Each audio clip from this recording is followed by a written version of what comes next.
friends, and welcome to the internet program that's known the world over as Talking with Famous People.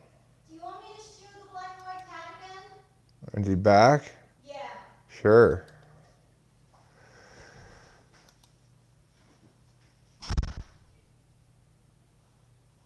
We've got a stranger cat who's coming around. We do not want a third cat. We know that much.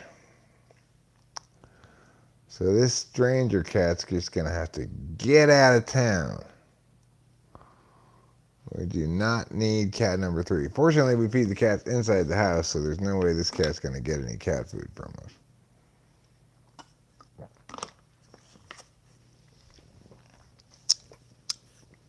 If you really want to have a stranger cat become your cat, the best way to accomplish that is to feed it food. We are not going to feed this black and white cat any food. It's just going to need to stay away. It's got to be somebody else's cat because, as I said before, there's no way that cat could be a wild cat that survives up here through this winter that we had this winter. No way. Too much snow, too little prey. It must be somebody's cat. Now it needs to go away.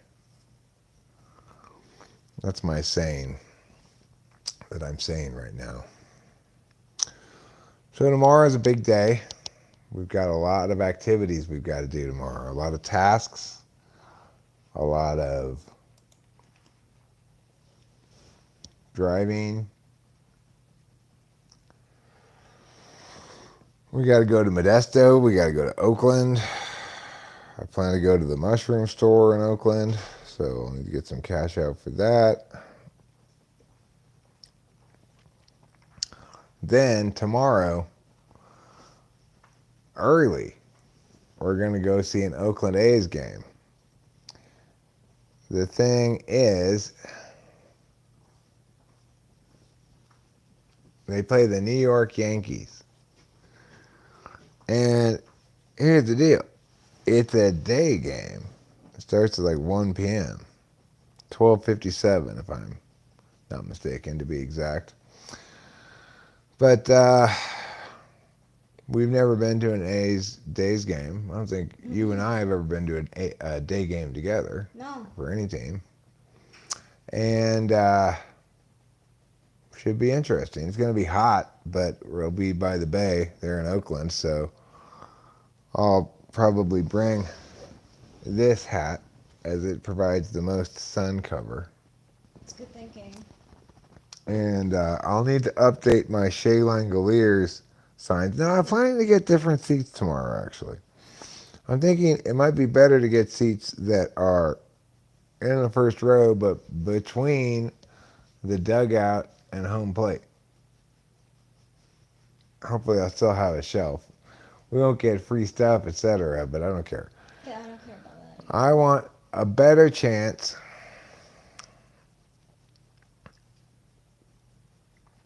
Well, it got hot here today. And according to our weather report, Yeah, it did get hot today. it got hot enough that I came inside and said, okay, I've got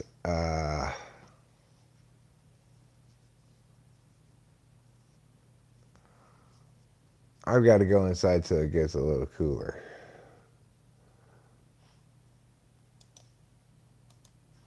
Hold on.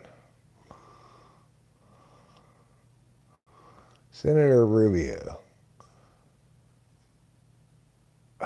Senator Rubio, Marco Rubio, has alleged that top U.S. officials that came forward with UFO claims are now scared they're going to lose their jobs.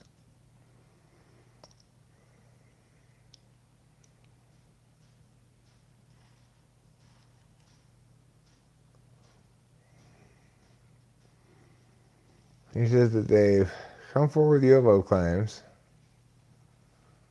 The vice chair of the Select Committee on Intelligence says that the individuals speaking out have held very high positions and clearances with the U.S. government.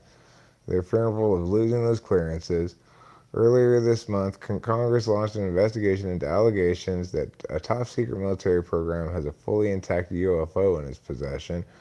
The probe, led by two GOP representatives, was launched after various claims were made publicly by 36-year-old Air Force veteran David Grush. Grush, who worked on the intelligence team investigating UFO sightings prior to his resignation, said the government had retrieved several non-human origin technical vehicles, some of which contained dead pilots. Said that even though he didn't witness any evidence firsthand, other members of the research unit reportedly had. Now Rubio says he's not the only high-ranking official to come forward with these kind of claims. He says others have secretly come forward to Congress and that he's protective of their identities since many came forward before whistleblower protection laws were in place. So we're trying to gather as much of that information as we can, but the reason why I'm being cautious about trying to be evasive is, but I'm trying to be protective of these people. Some of these people still work in the government, and well, this is no new information here. Except Marco Rubio saying that other people corroborate that and they're worried about bad things happening to them.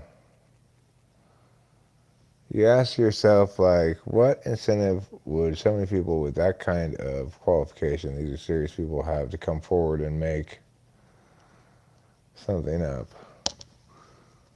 Defense and NASA both denied any credible evidence of alien life or otherworldly UAPs identified aerial phenomenon. Mm-hmm.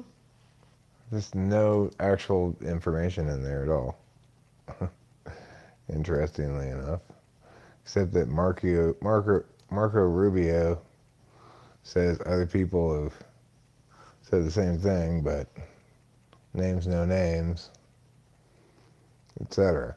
So tomorrow is supposed to be a high of about 91. And if you look at this, it looks like the high is at 6 p.m.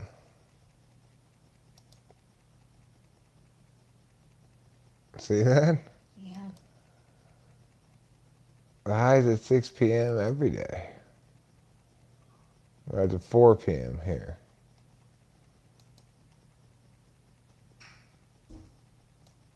It's at 5 p.m. there.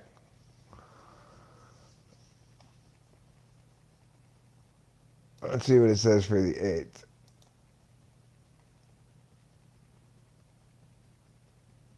Oh, for the 7th, it says 90 degrees. So,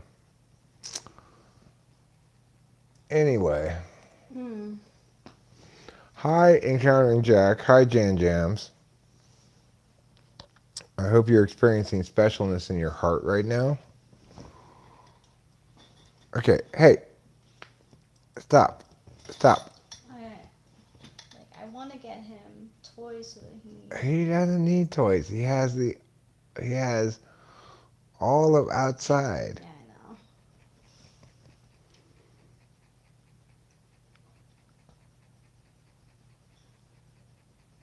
know. All right, so tomorrow, Oakland temperature in tomorrow is what I was looking for.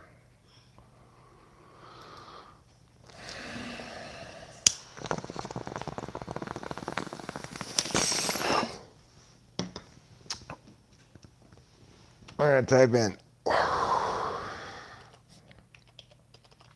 tomorrow's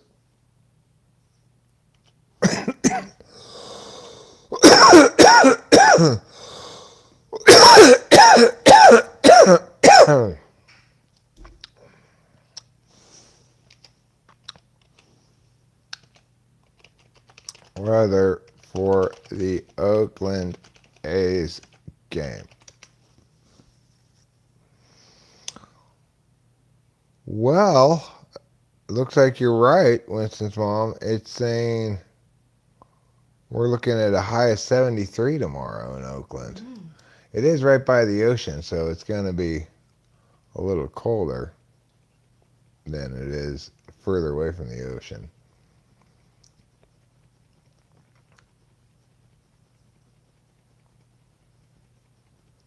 They don't need any cat toys. They have a perfect life. They've got cat beds, they got cat litter box, they got 2 plates of cat food, they got a cat fountain. They have a cat door that lets them go into the garage, which I leave cracked during the day so they can go in and outside at will without bothering us. It's a pretty sweet life. Yeah, they're the happiest cats in the world. They are, and that's why the black and white cat keeps coming over. The black and white cat wants a piece of this excitement. Oh yeah. But he can't have it. Did you put the timer on when you put the pizza in? Yes. Oh, good. I was out earlier hammering the wall, getting some concrete off of it, and that went pretty well. I'm making pretty good progress. First it was too hot, so I put it off till a little bit later. Then I went outside when it was a little cooler, and it was fine for a while. And then the mosquitoes started coming out, right around 7:15, 7:30.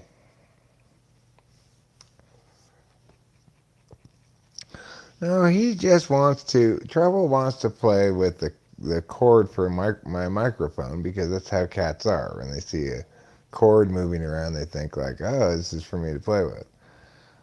I'm telling him it's not for him to play with. That doesn't mean he needs cat toys. It just means he's a cat who wants to play with my microphone cable, because it's not a thick cable, right? It's just like this.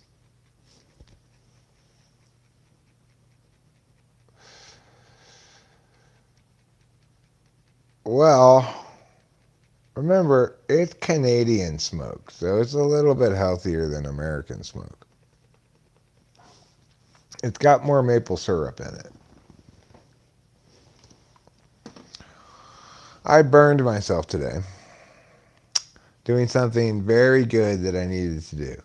So I've got this generator in the garage, and I also have the snowblower. I put snowblower away and the generator away after winter time was over, which was pretty late this year. But I didn't use up all the gasoline in each of them. So I needed to take them out and run them again so that they don't need fuel stabilizer. So I did, and I ran them both today for some stretch of time. Um, Tomorrow I'll probably take out the snowblower again and try to run the rest of the gasoline out of it. Hold on, I've got a phone call.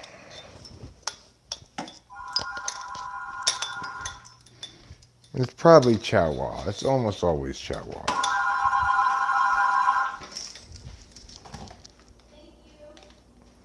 Hello? Hello?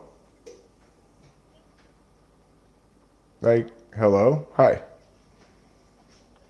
You're cutting in and out. I can barely hear you. Yeah, now it's fine.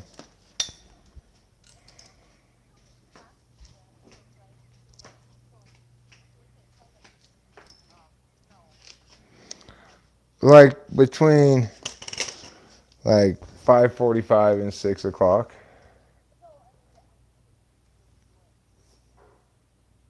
What activities will we be doing? Oh, well, you're just going to be playing for the part right before Rachel is about ready to come out onto the top part of where the stairs go up to with her wedding dress on. And then once she gets up there, then you switch to playing Here Comes the Bride. She walks down the stairs, and then she walks outside. We're having it outside so that we have trees behind us, so it would be a better picture. And then at that point, you guys can put away your instruments and come outside.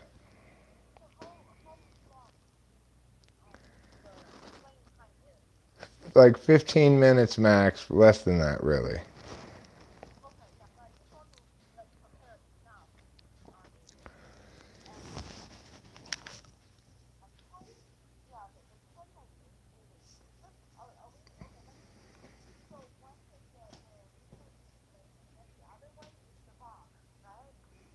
I don't know the the authors of those songs.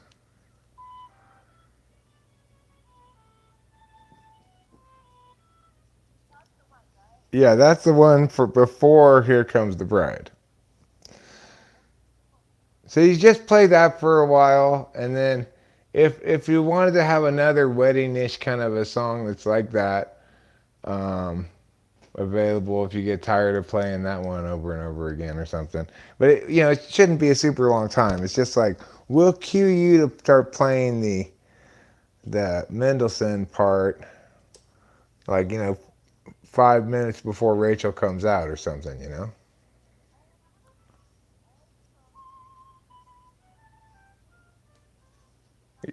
Yeah, that's the one. That's it. That's the Here Comes the Bride part.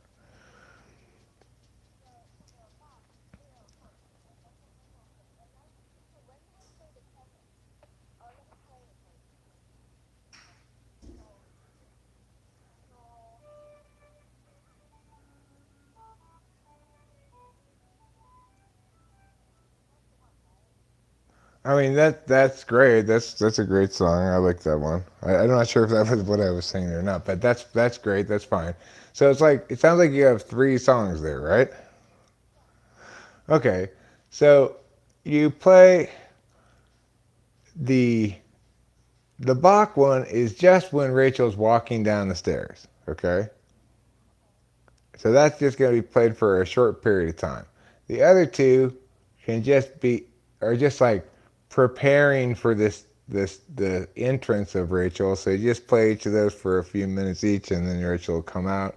Then she'll walk down the stairs. You play the Here Comes the Bride, and as soon as she gets outside, then you can put away your instruments, and we'll go over to this area where we're going to have the ceremony, and that's it.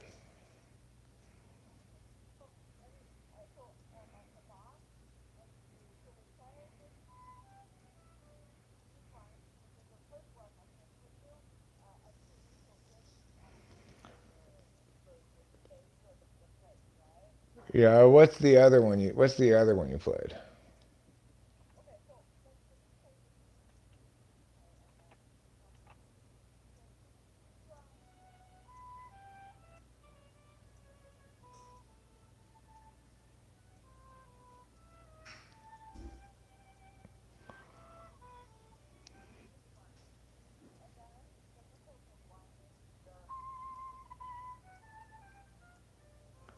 Oh, that's Here Comes the Bride. The Mendelssohn one is Here Comes the Bride.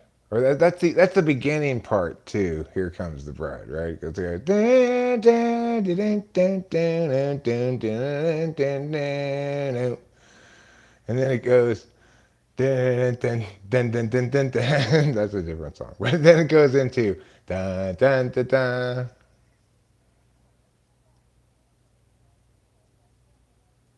So you mean those are different songs? The one you last played, in my opinion, is the intro to Here Comes the Bride. So it should go, the first one you played is like everybody's waiting for something to happen. Then as Rachel starts to walk out, then you go into the second one you played, and then then she'll pause at the stop at the top maybe and like just wave or something. I don't know. And then when she starts walking down the stairs, you go dun dun dun dun dun dun dun dun. Dun, dun, dun, dun, dun, dun, dun, dun, dun. That one's called Here Comes the Bride.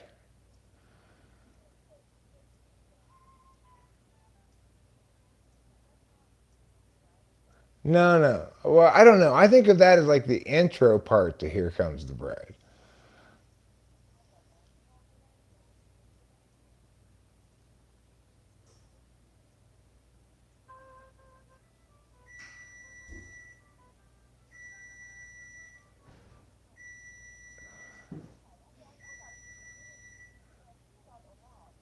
Oh, wait. Okay, so look, I'm live streaming right now.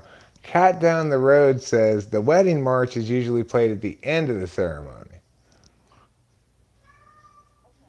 So Felix Mendelssohn's Wedding March in C major, that gets played after you say I do. Okay? So the other one, so there's Here Comes the Bride, which I don't know who wrote that one. And then there's Wedding March, right? Wedding March gets played at the very end, according to these people on the live stream. And and the other one would get played beforehand. What's that one called? What's the other one you're playing again?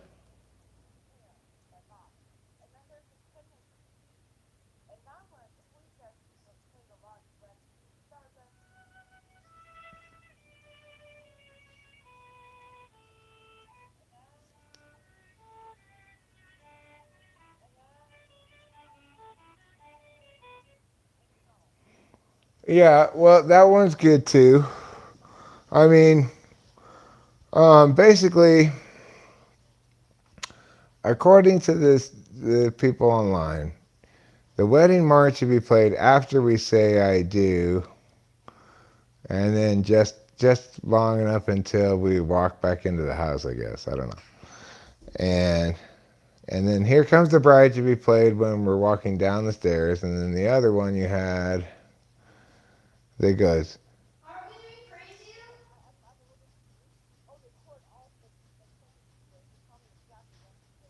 Okay, cool. That sounds good. All right, thanks a lot. All right, bye. Yeah, we'll play Praise You after they're done with the classical music thing. Okay. Or we could do it. We could skip the normal. Cat down the road says the wedding march is usually played at the end of the ceremony, but we could just not do it that way. Uh, hi, Lou. Oh, when you get your pizza, I'm sorry, I'm still on the toilet. Did it beep? Yes. Oh,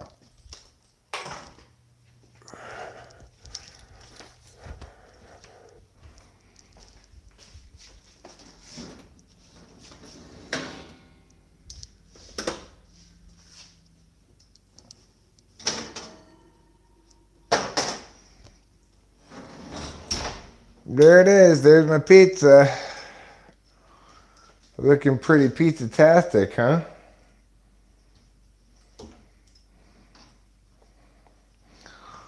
Xiao sure is a good classical music player, huh? When she busted those songs out, I was just like, wow, that sounds like somebody who really knows how to play classical music.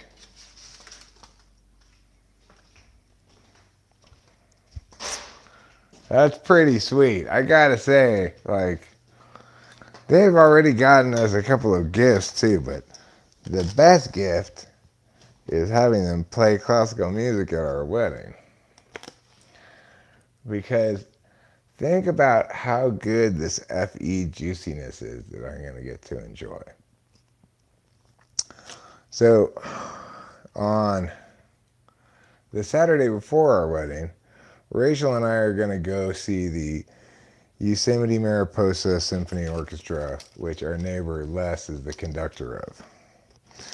Now, in a previous conversation I had with Les when he was walking down the street the other day, he wanted to know if we had a registry, and I said, well, we do, but we don't really want you to get us anything, because we already have so much random stuff and we don't need anything or whatever. But so he's like, well, how about I make a donation in your name to the Yosemite Mariposa Symphony Orchestra? And I said, that sounds fantastic. I would love that. That'd be perfect. And so that's what he's going to give us for our wedding. But we're also going to go to that show, which is no ticket price. It's donations. So we're going to donate some money to the orchestra then too. But this is where the juicy FE part comes. Then he comes to our wedding, and guess what? We've got two people from the Los Angeles Philharmonic playing violin and viola at our wedding. That's some juicy FE right there. That just makes me salivate at the FE trough. I'm going to seem so fancy. Rachel and I are. We're going to seem so fancy.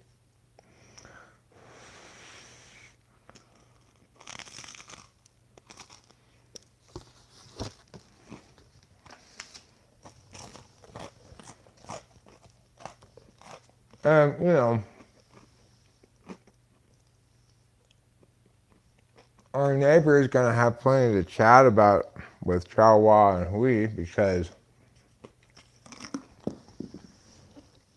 they're all classical music people, you know.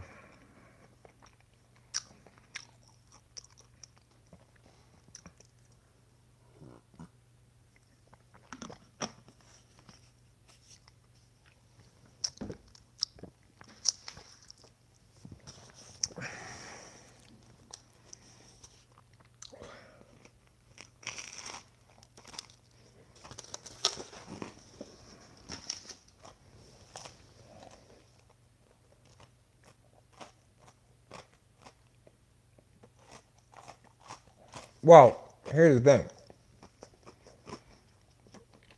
Due to their contractual requirements,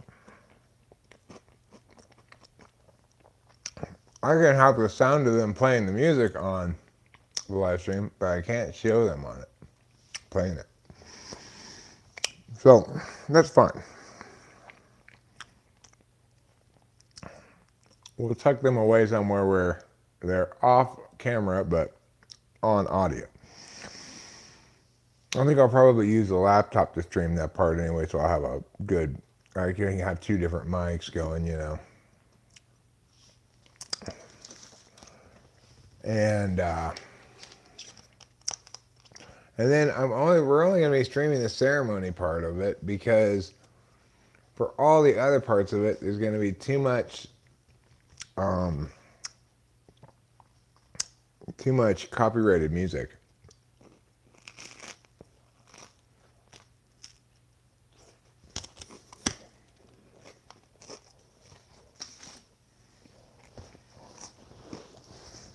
Well, Chawa is funny. I don't know. She really seems to like us a lot, you know. They're good friends to us. They're Rachel and my friends, you know. They're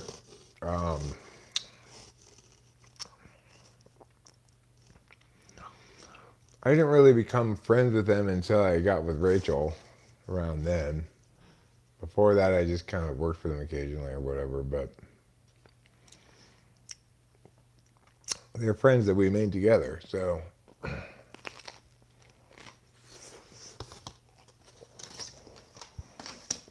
And, you know,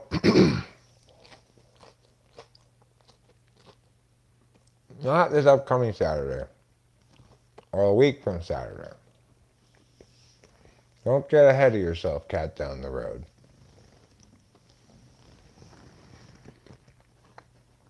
You've gone too far down the road. No, Jeffrey's not a neighbor, but they're friends. He's coming, you know. Jeffrey's coming to the ceremony. Chloe won't be able to make it, unfortunately.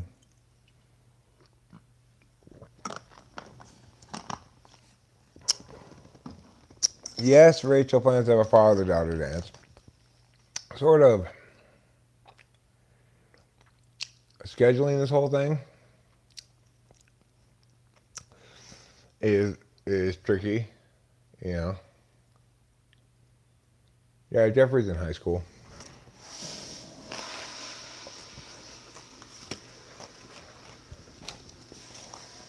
I think he's 17, but I'm not sure.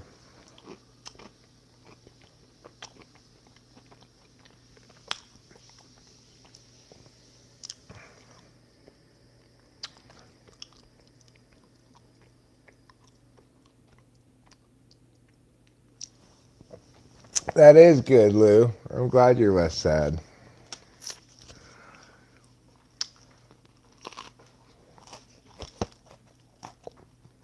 One of these days,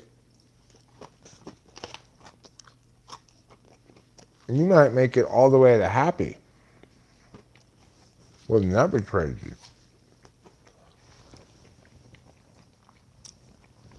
Yeah. He makes custom keyboards, has them milled in China, and assembles them in America, like every other business in the world.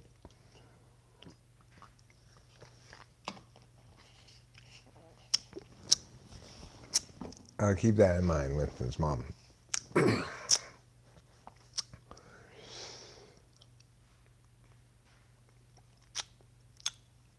We are going to have, hopefully, lovely flower setup going on here. Now, it is going to be rather hot at 6 p.m., but You moved it based on her advice that at 6 p.m. it'll be cooler, but that's actually the hottest part of the day. yeah. Oh well. Oh well. I know. Everything's going to be fine. Yeah. We've got plenty of time to do all the finishing touches. And we're going to be fine. We got the Vyvanse today.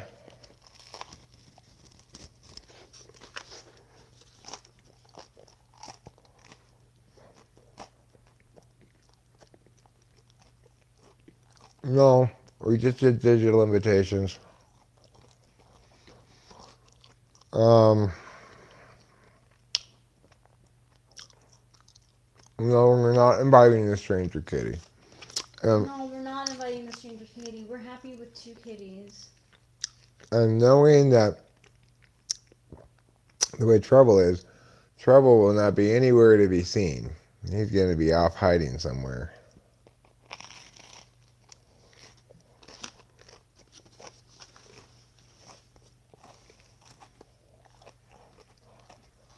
Okay, Mr. Man. Jeez, does he even like pizza? He likes to be included in everything. And everything. That's why we can't even if we wanted, even if we wanted another child in the house, he would be so disturbed. He likes the attention on him. He likes everything to be his. He's not good at sharing. And he likes a lot of attention. 2 children and 2 cats in one house is enough. Oh my god, I agree. I'm not trying to hint at anything. No, I know. Oh, okay. I was just saying. Yeah. The 2 of us are children. The 2 of them are cats. Yeah. Are we going honeymooning? I don't really suspect we are.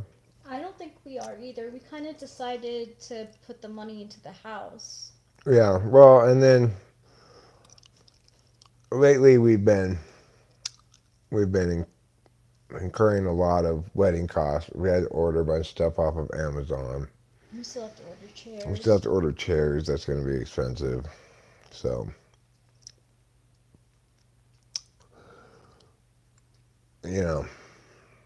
weddings are expensive, but I don't regret spending the money on it. It's something that I knew I knew this was going to be an expensive year. I said so as soon as my dad died. And I've been saying so the whole time. So, yes, it's an expensive year. But, Hey, Carrot. I like your new icon. is it a rabbit? When I urinate, do I take off my glasses? Well, I wouldn't have my glasses on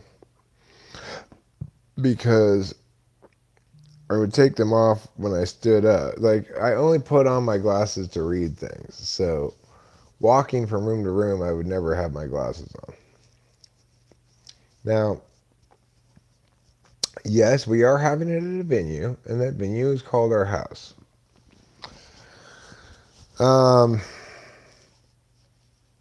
I might go into the bathroom with sunglasses on, In which case, yes, I'd probably take them off. That was assuming I'm peeing at home. If I'm peeing out in the world, in the ideal scenario, I have not found myself peeing. I do not find myself peeing in a restaurant bathroom or something. Instead, I am just peeing by the side of the road into some bushes. If I have to pee when I'm out of the house, I do not want to pee in a toilet that's not my own toilet. I want to just pee by the side of the road. Obviously, in the rare and unlikely event that I have to poop when I'm out in the world, then there's no choice but to poop. You know, you just got to use a stranger's toilet and sit down on it. Or just poop by the side of the road, you know. But that's a little bit. That's more like only if there's a pressing emergency.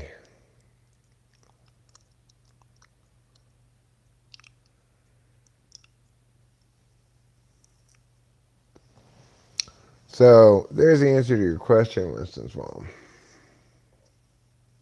What if you have to pee when you're in the middle of saying I do?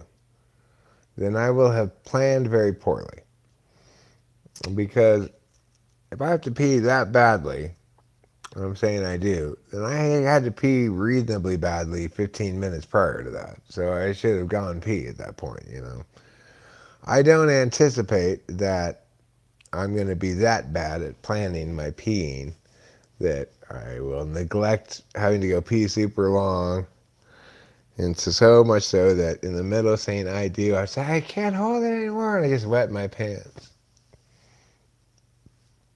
I don't think that's going to happen. I have to make sure I go to the bathroom before. I'll go even if I don't think I have to. What I did do the other day while I was working on the wall was I pulled a full blast SpongeBob and I ripped my pants. Like full blast SpongeBob. In fact, I'm going to go get those pants to show you just how much I ripped them. I bent down to hit the wall with a hammer. And, well, I ripped my pants.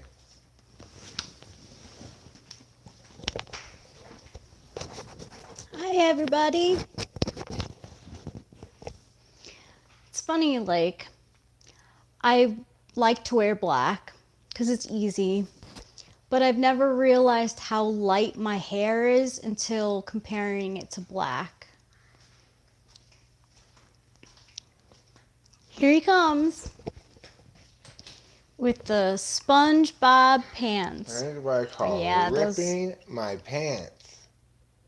Yowza. I squatted down and I heard this rip. And look at that.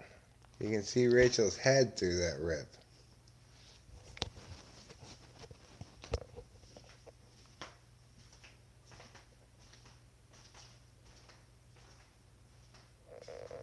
Yeah, at first I was thinking, oh, I can stitch it, but it's too big of a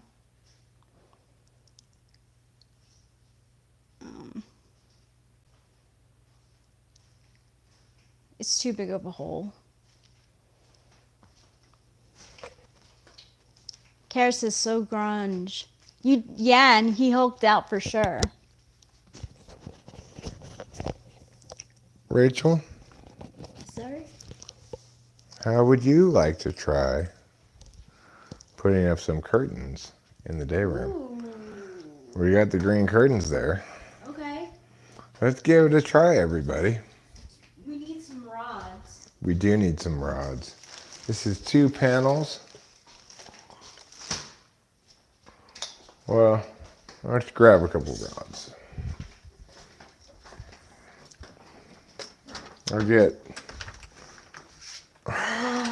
Damn it! Damn it, kitty! Don't bring lizards in the house. Go on, lizard. Go on. Go on. You get away. You get away. You get away. You get away. You get away. No, you're not going there. Damn it. You're horrible cutting. Basically out, it just needs to go a little bit more. Yeah, but okay, what was I doing in here? Showing them something. No, I was going to get curtain rods. Oh yeah, curtain rods.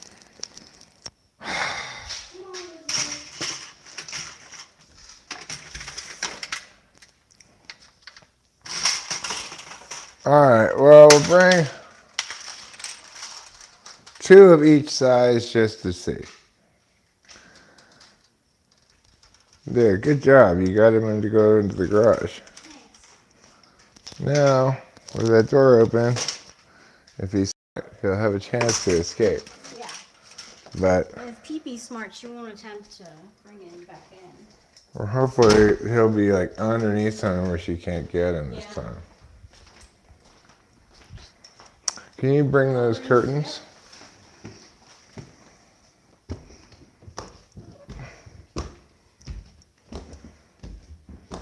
My little buttercup has the sweetest smile. Gee, little buttercup, won't you stay a while?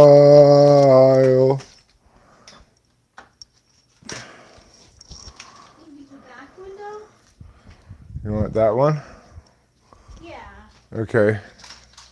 Could you turn the camera towards me? Sure.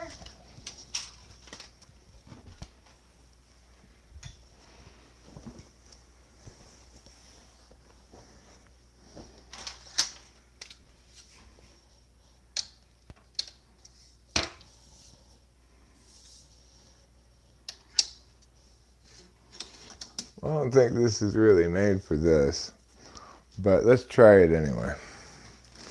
What we need is ones that are like in here.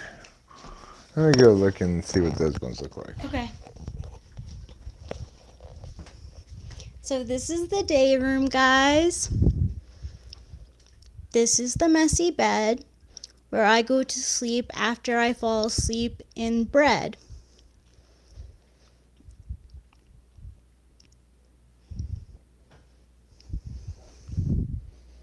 I've had sheets up for the meantime. But we saw an episode of Bob's Burgers where they were going Christmas caroling, and they saw this one house that had only sheets up as curtains, and they were afraid to go caroling at that house because it looked creepy because it had sheets up. Hey, Lou.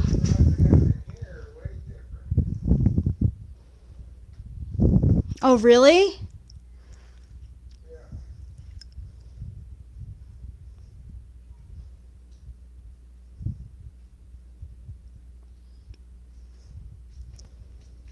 Let's see what they got in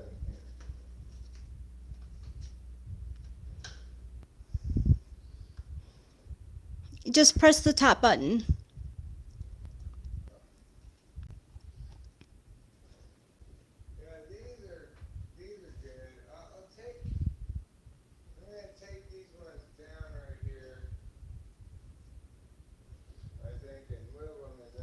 Okay.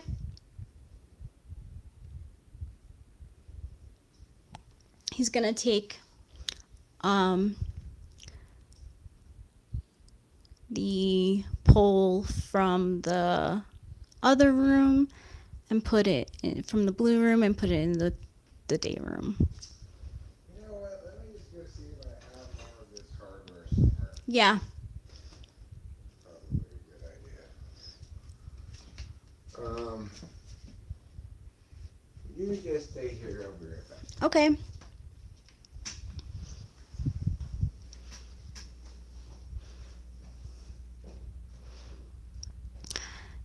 So I've been recommended INFJ, it's like certain INFJ videos lately, and it's just like random channels, and it says like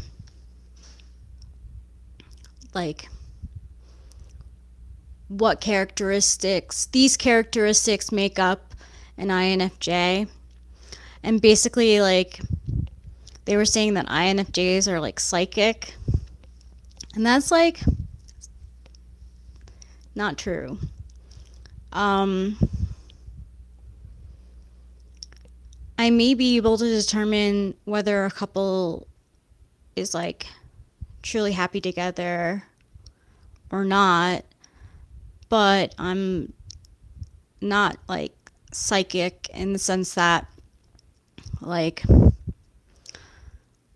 uh I could predict the future. Can't, not even close. I can't predict the future like at all. In fact, like all those like law of manifesting things, law of attraction, law of assumption, um like the more I visualize, the more I set up expectations for myself, and the more likely it is that I don't get it. So if I hyper focus on something and try and manifest it, it doesn't. It usually just sets up for, you know. But these ones have hardware that comes with it. Okay. So let's try it. Do you have a hammer? Well, I got a screwdriver. Oh, okay. I'm assuming these are screws, not nails.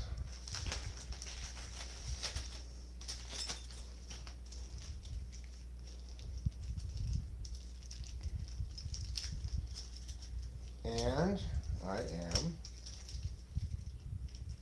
apparently assuming incorrectly, at least, that they included the screws, because they did not include the screws.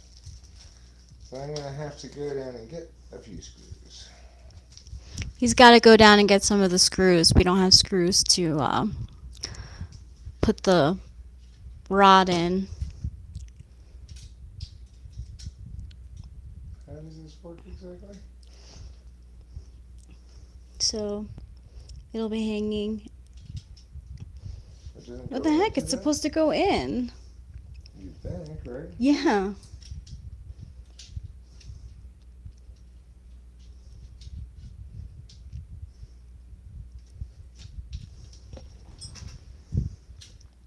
Well, there's 4 of them, so I guess it could rest on top of 4 of them. You know? Like, I totally use guided meditation to make me go to sleep. Chris Chapin. so these are the same kind as these ones here. Then I guess this will work. It's got 4 support points, which is good, I guess. But then, well, we can only use 3 of them because we have 2 curtains. I don't know. We'll put up 2 and we'll see how it looks. See how it goes. I gotta get some screws. I'll be right back. I feel like a weather lady right now. Here in the central, what is it, central west? Here in the central west, there's a lot of warm weather happening. They have a bit of a drought, and it's only the beginning of summer, but hopefully this heat wave will cool down. Bad.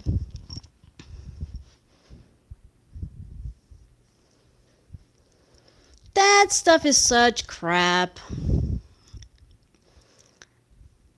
I mean, concentrate on your breathing and shit. Like, honestly, it's not like an INF's wheelhouse to focus on nothing. INFJ's brains go like crazy because they don't have everything up until the 4th slot is metaphysical.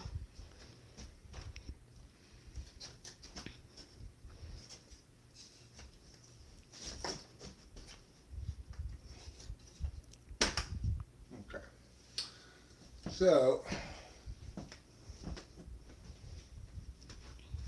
if we're talking about this one,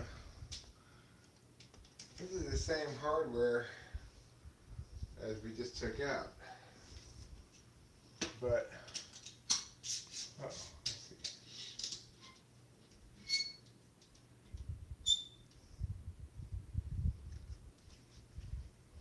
I think we should put a third one in the middle.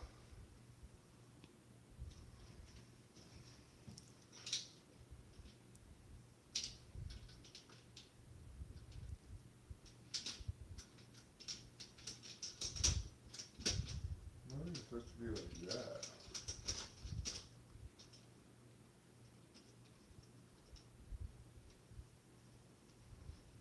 Actually, it makes more sense. It sits right in there like that. Oh, so maybe it was I just think put on the wrong I way. think we're put it on upside down. Maybe. Yeah. I'm gonna put this one on this way. Okay. Okay, so I just need to. It even works better on that side too. Okay. So you can mark that spot. Do you have a little pen or a pencil around here? That's fine if you don't. I don't, but I could get one. Oh, that's fine.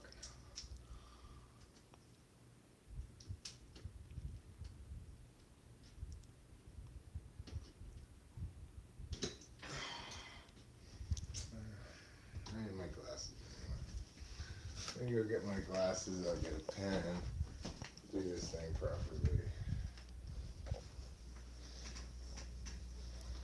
I've lucid dreamed a couple times since mom. The first time I lucid dreamed, I actually had a dream where I was um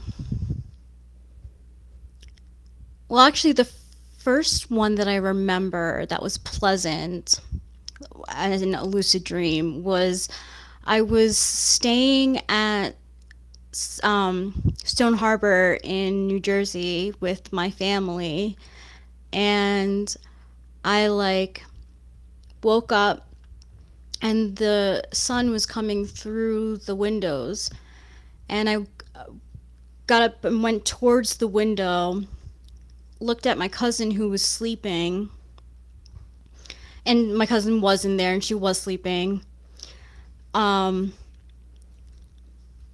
And I came to and I was like, did that happen or did I dream that? And I totally dreamed it. And then the second lucid dream I had was not pleasant. I felt like I was drowning and I had to pinch myself in the dream. I had to pinch myself, like, to make sure that it was a dream. So in dreams, like, you can't, like, physical things you can't feel. So if you pinch yourself and, like, you're not feeling it or your hands go through, that means that it's a lucid dream.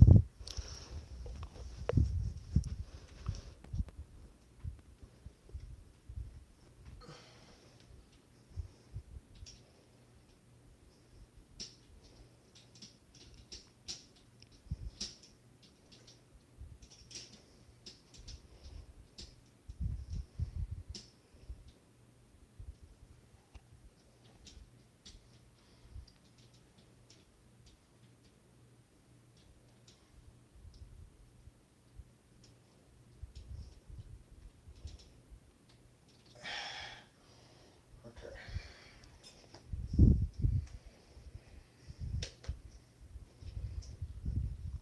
Now, what I'm going to do is try to put one of these screws that fits through this hole. It's fairly small.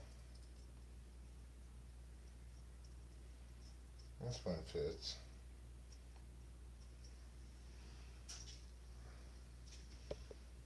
I'll try to put this into the wall.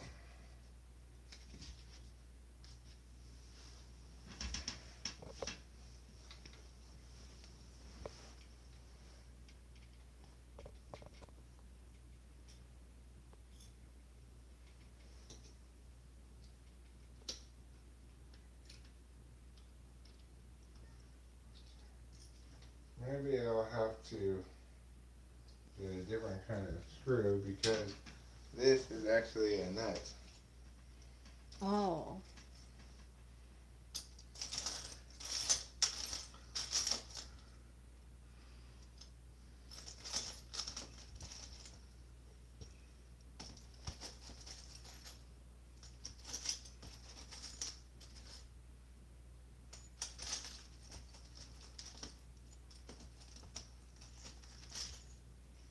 Alright, how about this one?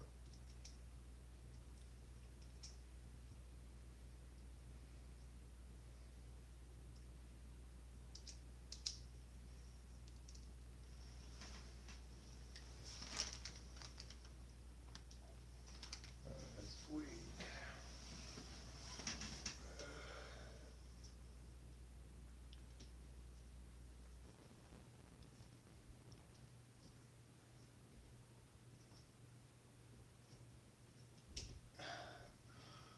Alright. It looks like this is a job for a power drill. Ooh, power drill. I'll be back. He'll be back.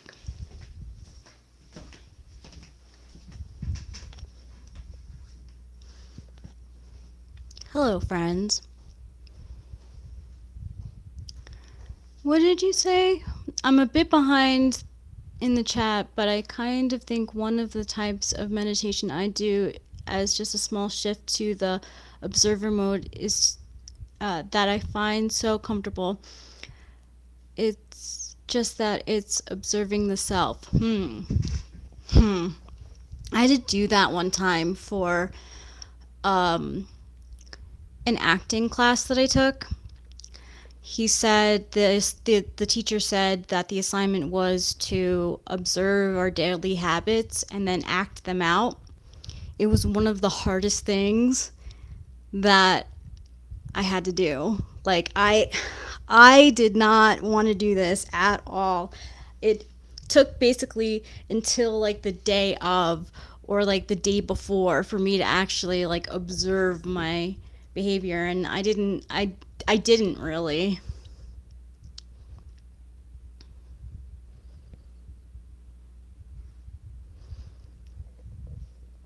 See, like, I don't know. I like yoga, for instance. Um, but I always liked yoga best when I watched it on YouTube. When I took a class with my mom and my sister and we did yoga, it was like brutal. It was like a long time for me. I was not very flexible. Um, and it was embarrassing. But doing yoga at home was different. I enjoyed it a lot.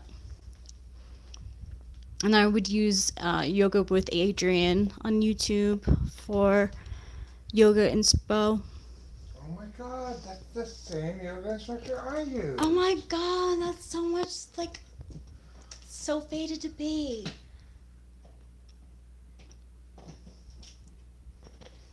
The only yoga pose I ever mastered though was Happy Baby. Happy baby.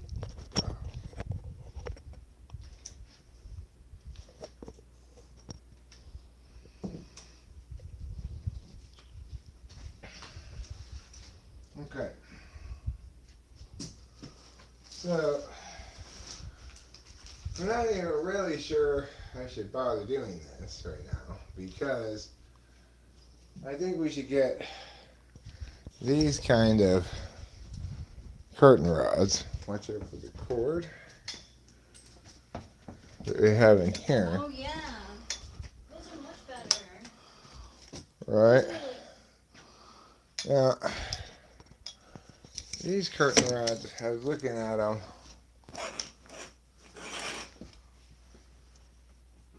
They're a little short actually. So that what they did is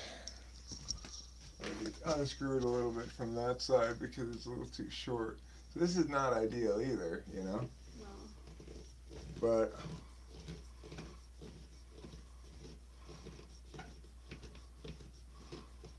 It would be a lot more ideal if we were to put a meow right there. Yeah. But we need a long meow to go right there. So I don't know. These aren't ideal either, is the point. So then maybe just use the ones that we have? Yeah, for now.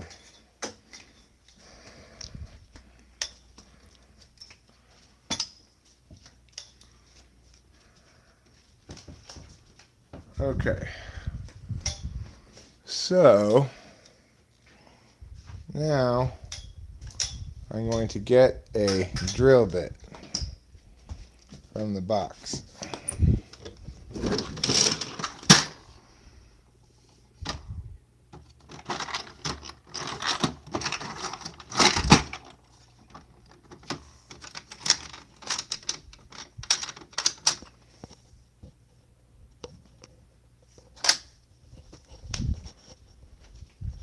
Something like this bad boy here. It's long, it's thin.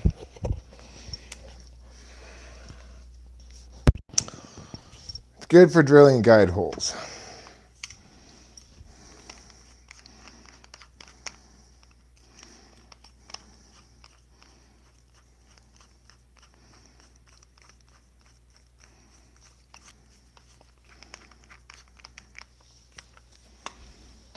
I got my glasses on.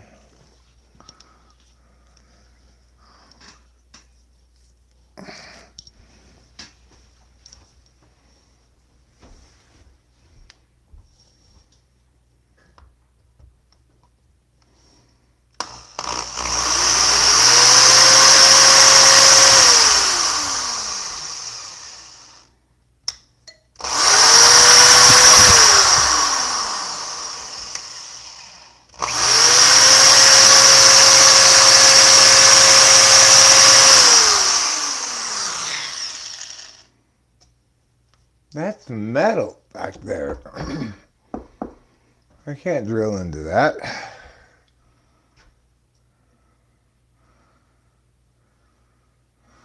I think what I'll do is I'll just put a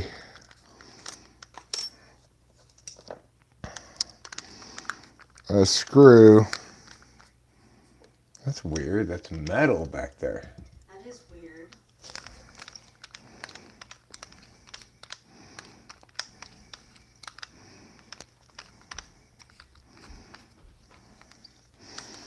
I think I'll put a support screw here.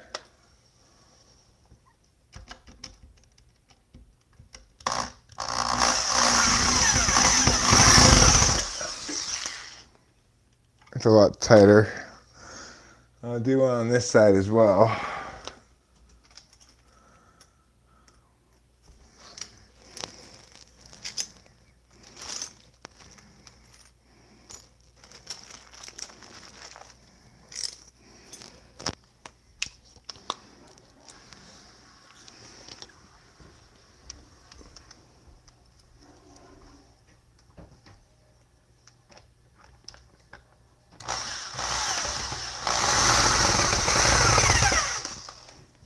Okay.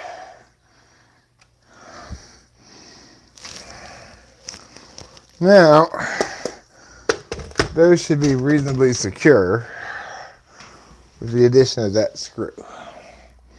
So, let's take a curtain out and see how it works. I don't know if it's going to be strong enough or not, but we'll see. Let's see.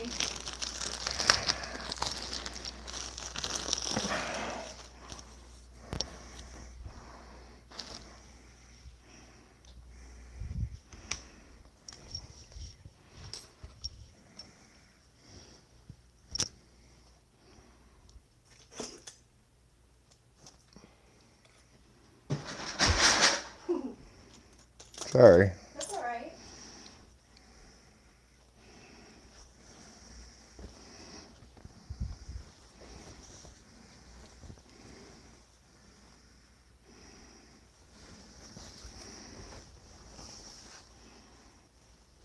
Okay.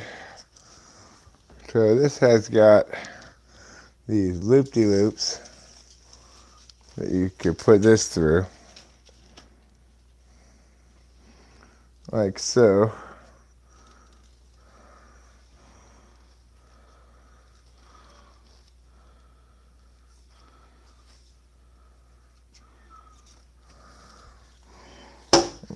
Oops, push that to one side of the thing.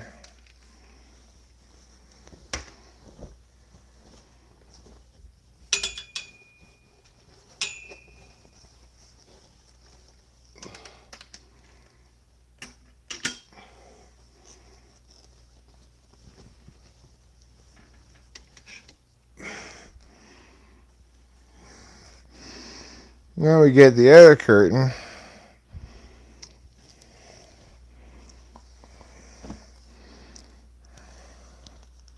And we find the loop-de-loops. And then we're going to go like this.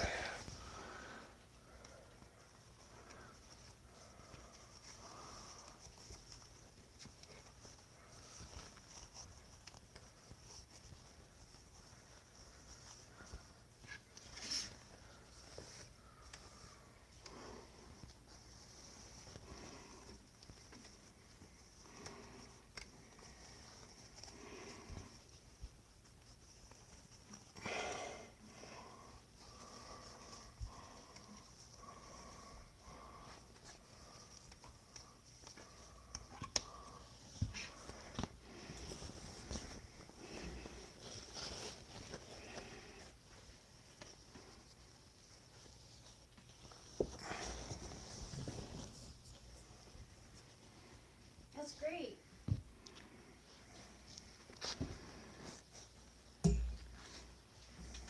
There. Nice job. That's one pair of curtains put up. And that's currently all the curtains we have. I will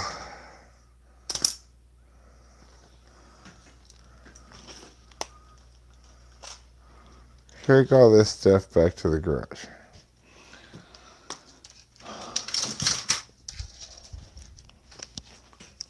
Maybe I will leave this one here. Yeah. It should be coming tomorrow. Cool.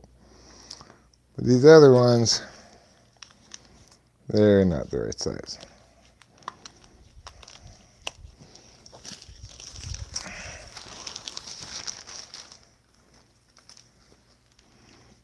Okay.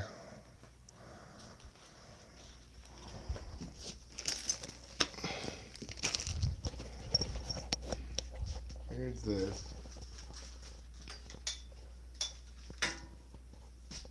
Here's this. I gotta go take all this stuff back to the garage now. So this goes in here.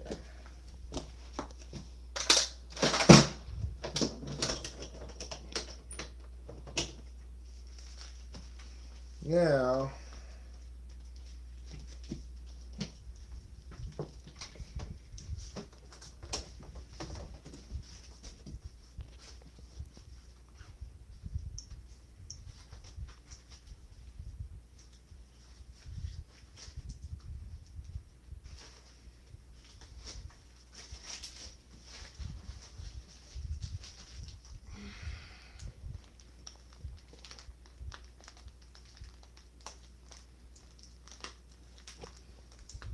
okay. This is trash.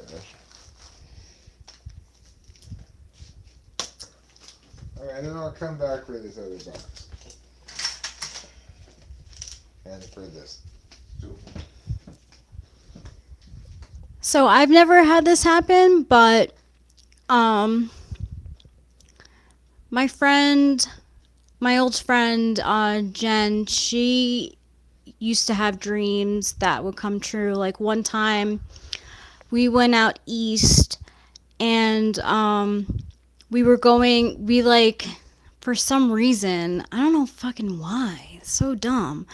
But for some reason we decided to like go to the beach, and instead of taking like the walkway, we decided to go like down the hill on the side of the beach. And while we were like basically like crawling down, Jen lost her wallet, and we searched for that thing for so long and we couldn't find it. And like a month later, she has a dream that she finds her wallet. And she tells me this dream, and I'm like, oh, that's cool. That night, she gets a package, and in that package is her wallet. So, like, that's pretty cool. I've never had a dream like that happen before. But, yeah. I had a dream that black people and white people would live together peacefully. Wow. And it's finally come true. It's finally come true.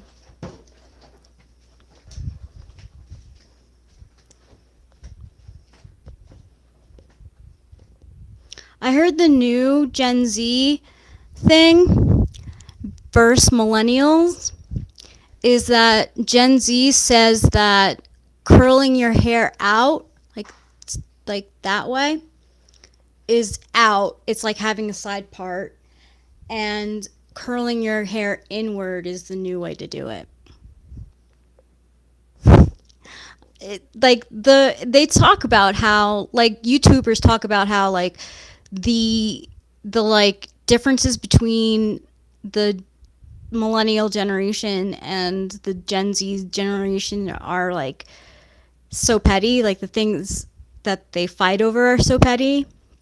In real life, like Gen Z supports millennials a lot, but I guess we do have people who, um, are from different generations, and that's all that matters. It doesn't even matter if you're in a different generation, because like you gotta be forward thinking and in the wrong generation. Hi, Sean Ryan Barron. Are you able to predict the future, like real INFJs? Because if you can't predict the future, you're probably not an INFJ.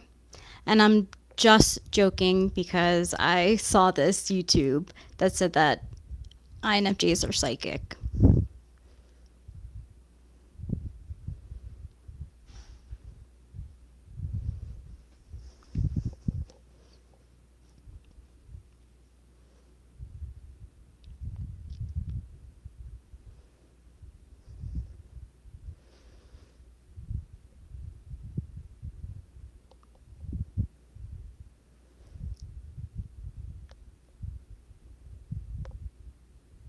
So I think I'm going to be wearing this lipstick for the wedding.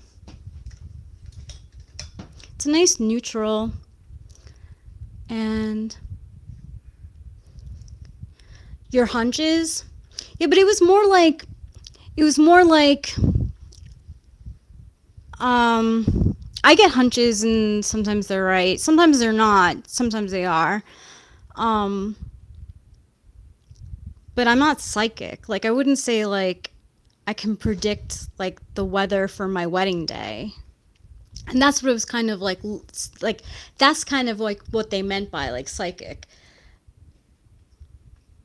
Yeah, it's true, Carrot. INFJs are insightful about everything except themselves. Can you step one step back further? Oh, yeah. Thanks. True dat. True dat.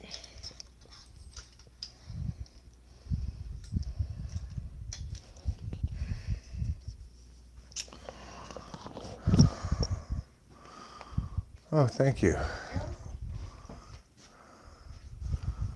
I'd say I'm sort of insightful about myself, or it depends on what I'm talking about myself, Regarding everybody else, I'm super insightful. I like how the insight that makes the whole world sight.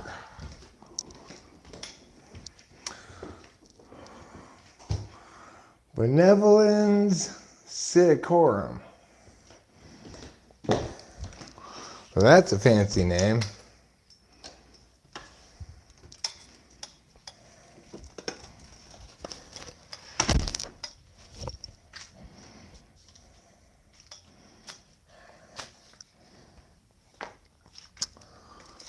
And I think we all know that one's primary goal in life is now and should always remain fanciness. The fancier you could be, the more important you are. And I would probably select which seems most probably to still selecting and gather data gathered even if subconsciously. Well, the key thing to remember about NI is it's the other frame of reference from SI. Instead of knowing things based on your familiarity with them or your familiarity with equivalent things, you base it on knowing what is so about that thing's identity independent of you. So it's just a different frame of reference. Do people know about something's identity? Does that include some of their experience? Well, not really. No. NI is the kind of adaptable knowing that knows when the right time to shoot this particular moving beast at this particular distance, at this particular whatever, even though you've never shot that exact kind of scenario before. It's your intuition, right? It's what's not based on your experience. And people with like antipolar, you might say if you wanted to pathologize them, the way that they pathologize FE deficits and the way they pathologize action types of ADHD, you can pathologize it as relevancy blindness syndrome.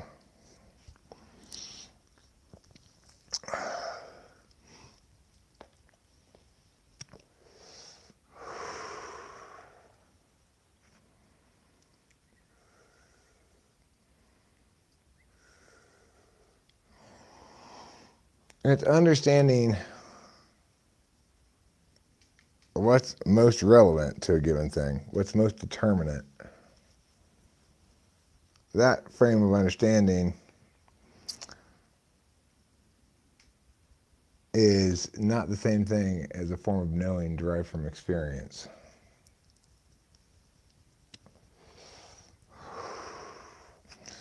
That doesn't mean it's not in an attention to some kind of data, sure, but it's not referencing data you've gathered before. Such data may inform your general paradigm. Certainly, we all have at least machine code level SI, but for an NI DOM, who's got the most unconscious SI, more unconscious even than polar,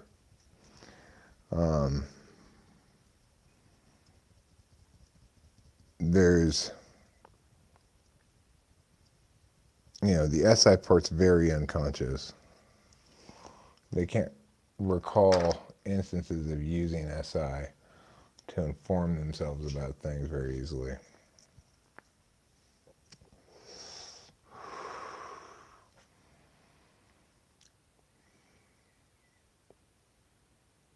It's nice out now. Rachel was smart to bring a chair out here. I cannot believe that I've been out here smoking, standing up for months. I never brought a chair out here. We have two of these perfectly nice white folding chairs in the garage,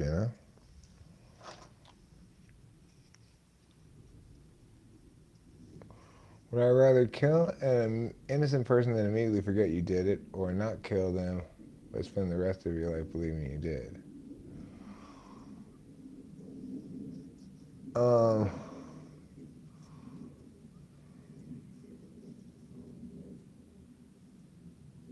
Thanks, for instance, Mom. I will. Well, I mean, does everybody else forget that I killed this innocent person too? Is it just this great mystery that like nobody knows what happened to him? If that's the case, then assuming I didn't kill them intentionally, but that it was somehow, maybe I was liable for it, like negligent homicide or something. But I prefer the first one. If I did it on purpose, well, I'd have, if I did it on purpose, then it doesn't make any sense to me, right? Because, like, I'm not going to purposefully kill somebody unless, well, not an innocent person, right? Unless somebody's physically assaulting me and I have no choice but to use self-defense and have the capacity to do so somehow, you know. Well, for the other person, it's better for you to not have committed the actual act, but for you, it ruins the rest of your life, right? You believe yourself to be a murderer who's gotten away with it, and it's going to define every moment of the rest of your life. So you got to consider that, you know. You want to be all noble and everything, but you only got one life.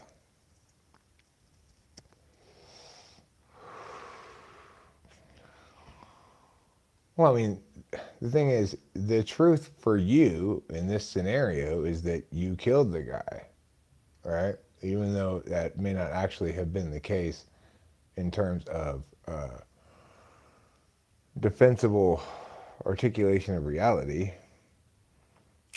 The terms of the deal stipulate that you firmly believe it to be the case. Now, I'm not easily convinced of things without good cause. So if I firmly believe it to be the case, then I have very good cause to believe it to be the case.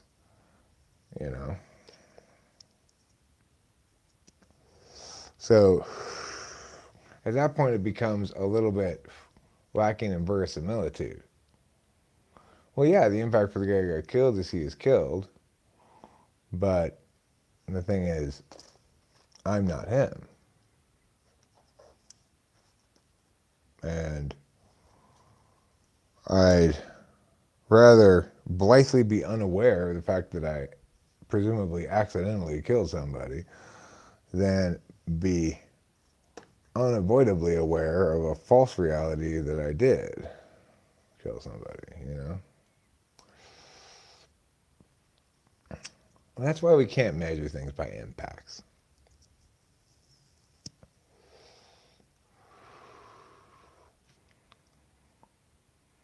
No, I haven't seen that.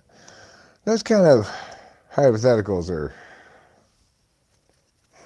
they always seem to escape meaningful whatever because you end up asking, well, under what circumstances could I have this choice, you know?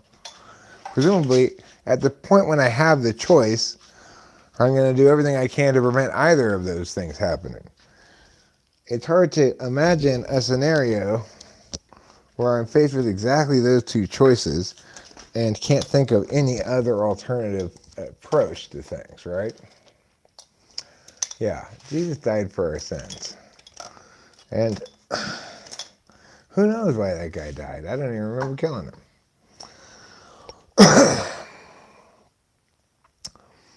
So that's the problem with these kind of hypotheticals, you know.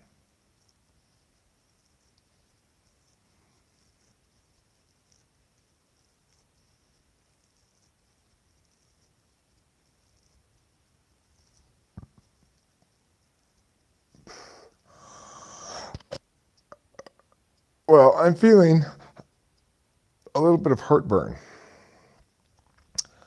So I'm going to try a trick that we were informed today at the supermarket is supposed to work for heartburn. They say, oh, you don't have to take heartburn medication. You can just eat a piece of lettuce. I'm going to try it.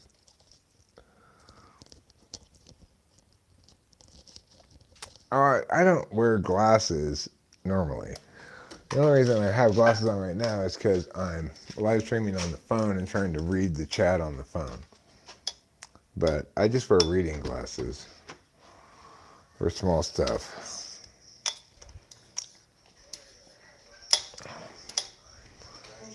in a situation like this, where I'm walking from room to room, I take them off. Now, I came in here for a reason. Oh, right, to get a piece of lettuce. Yeah, I got a little bit of heartburn. Not too bad. But I thought, why not try the lettuce trick?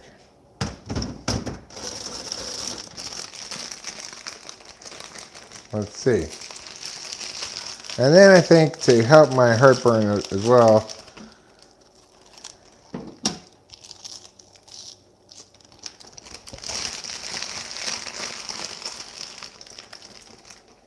I'm going to switch from grapefruit juice to beer. Because grapefruit juice is a little acidic.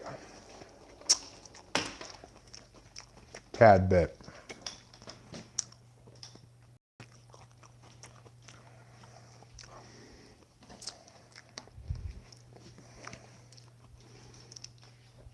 I was saying to Rachel earlier that it would be funny if when somebody does you a really like minor favor, like tells you what time it is.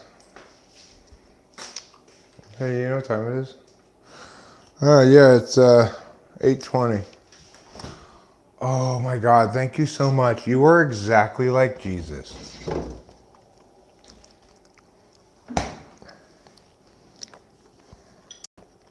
do you think people would say if you said that to them?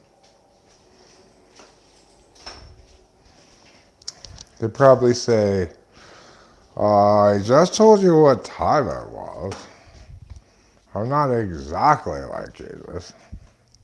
I'm really, really similar, but it seemed to work pretty well, actually. That lettuce trick. You might want to try it yourself. Yeah. Seems to work.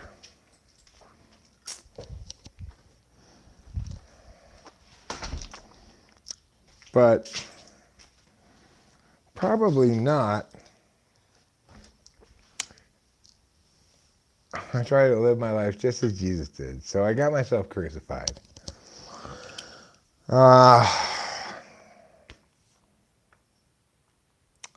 thought I'm going to last up there for days until I die, but as soon as they were done hammering the nails through my hands and feet, I was just like, ow, ow, ow, ow, ow, take me down. So that's why I have these holes in my hands and feet, and also why I converted to Islam.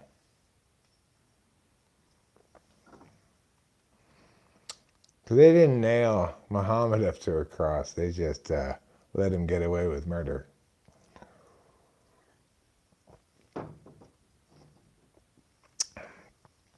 I don't know. This is just a thing we heard at the grocery store from the grocery store lady, the cashier. And she heard it from somebody else. Am I trolling? Doing that ENTP spiel? I mean, I'm not trolling. I may have been making jokes. About the lettuce? No, I'm not making any joke about it at all. I may have been making jokes about something else. I don't troll. I never troll. Trolling is misrepresenting your position to get a rise out of people. I might ironically state a position that's not mine, but it should be fairly obvious that it's a joke when I do, you know. I think it's fair to say that I am never, anymore anyway, guilty of trolling. I say what I mean and mean what I say.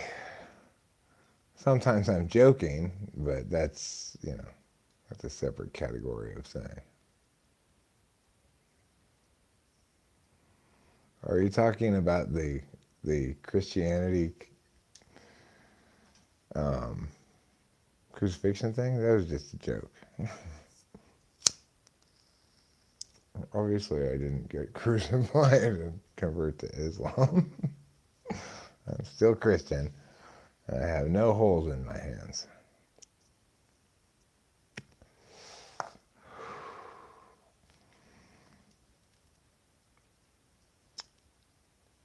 Yeah. So I did burn myself earlier today. I burned the tip of my finger here. And it was hurting. And we don't have any aloe vera plant, Since we moved here, this is the first time in my life I've not had access to an aloe vera plant very nearby.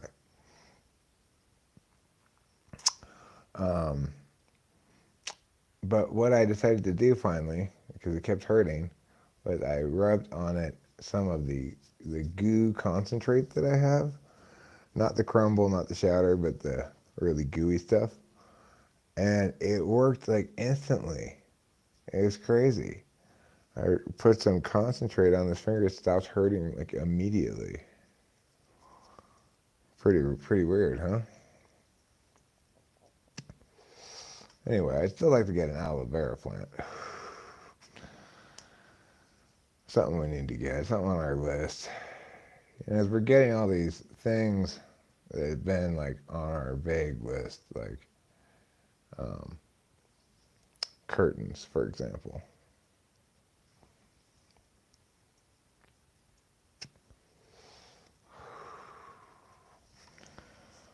Well, my heartburn wasn't too bad tonight anyway.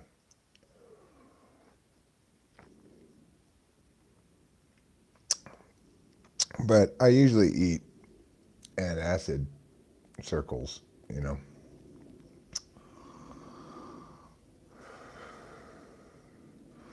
which work pretty well.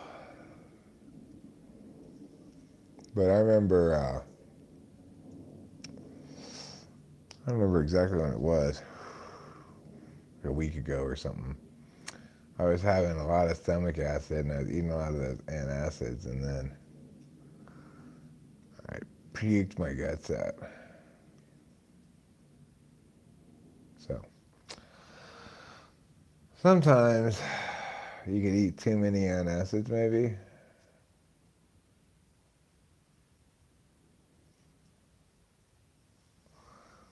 I was thinking about ordering a aloe vera plant from online. I don't know how much it would cost.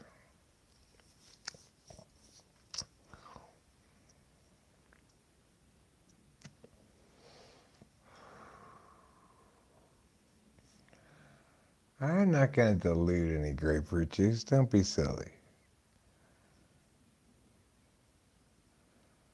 The only thing I'd ever dilute grapefruit juice with is vodka.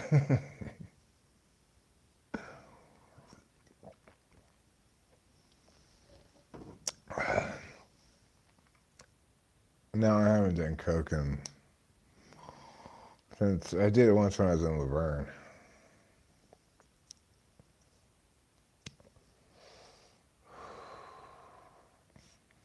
That was the last time I did Coke. And before that, it was like 20 years before that I had done it. So it's not something I come across very often.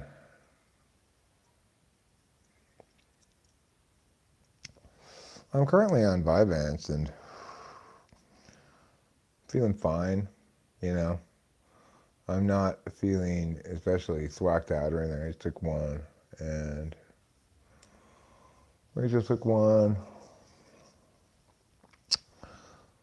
It's been a productive day. Got a fair number of things done. But not as productive as yesterday. Yesterday was hella productive. But it's nice. It's nice to just not, it just feels like I'm complete. Vyvanse, you complete me.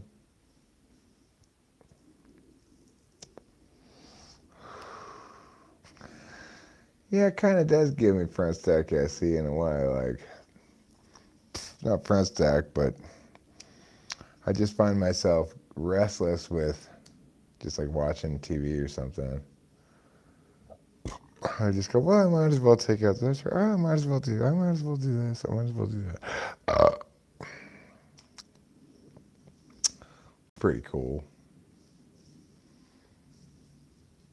Life seems a lot easier when you're amped up a bit.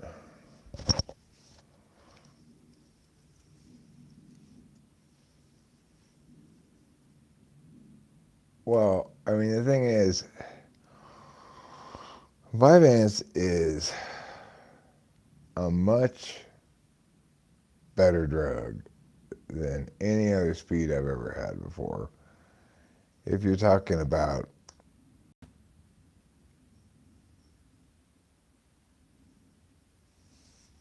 like being normal, it doesn't make me weird, and it helps me accomplish lots of things. I feel good, but not like super thwacky good.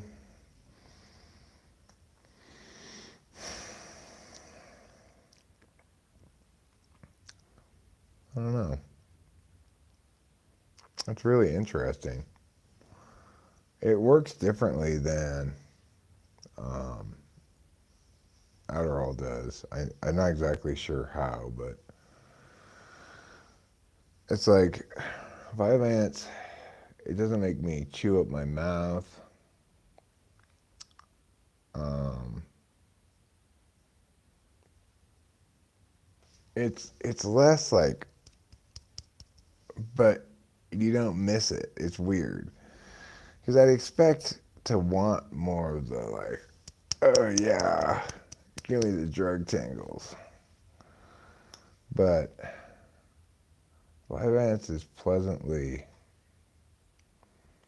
like beyond all of that or something. It's like, oh, I'm above all of that.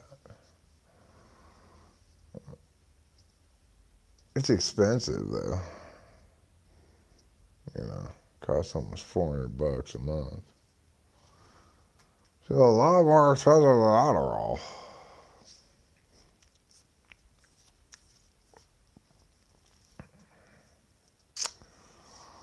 So, what I should probably do tonight before I go to bed, and I don't know when exactly I'm going to bed. I don't feel very tired at all, obviously. We took it like at noon, which is really too late to take it, but um,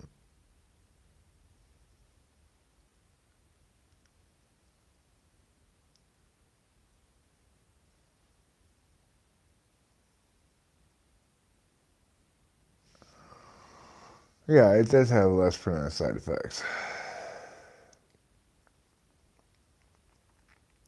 But if you take two of them, you're gonna have a sunshiny day. Let me tell you.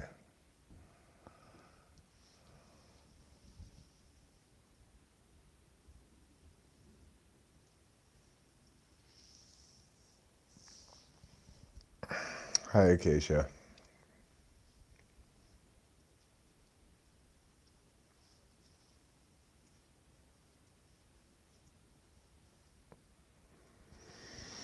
Oh, it's so nice out right now. What's horrific?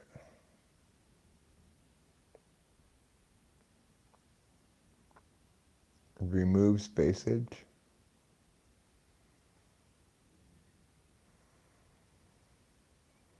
Oh. Yeah, cocaine's a bad drug. Don't don't do cocaine. Risperdal for Asperger's. Have you ever taken Quaaludes? No, I never have taken Quaaludes. They kind of were passe by the time I got into drug taking time.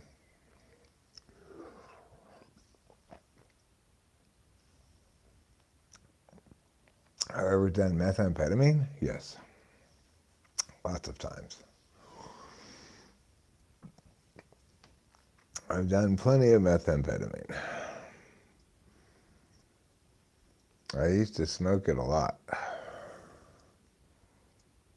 And sometimes I snort it.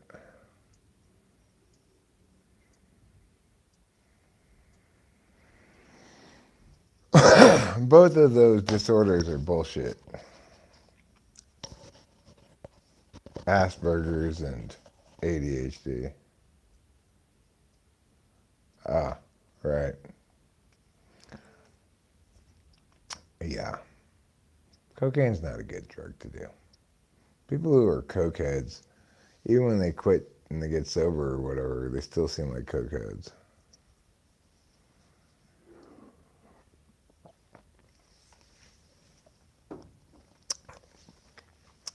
Have I ever snorted Red Bull? No. I have never even drank Red Bull. I don't like those kind of energy drinks. They make my stomach upset.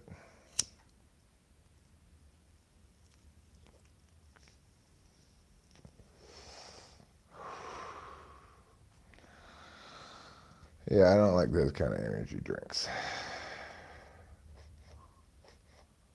I think I had an energy drink like one time. It wasn't a Red Bull. And I said, nope, don't like this at all. I've never tried another one since. Caffeine is nothing. Caffeine does nothing for or ADHD is not a real disorder, okay? It's just a term that people use to pathologize action types, SE or NE DOMs. Sometimes they just pathologize SE polar. What's wrong with you, INTPs and INFPs? You can't seem to get anything done. You must have ADHD.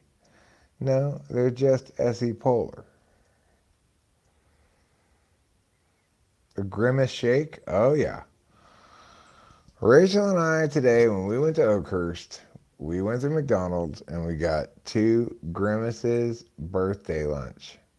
It comes with a purple shake, either a Big Mac or a 10-piece chicken nuggets and a fries. I gotta say, the shake was pretty good. Although neither Rachel nor I finished our shake, and we didn't even get a large one.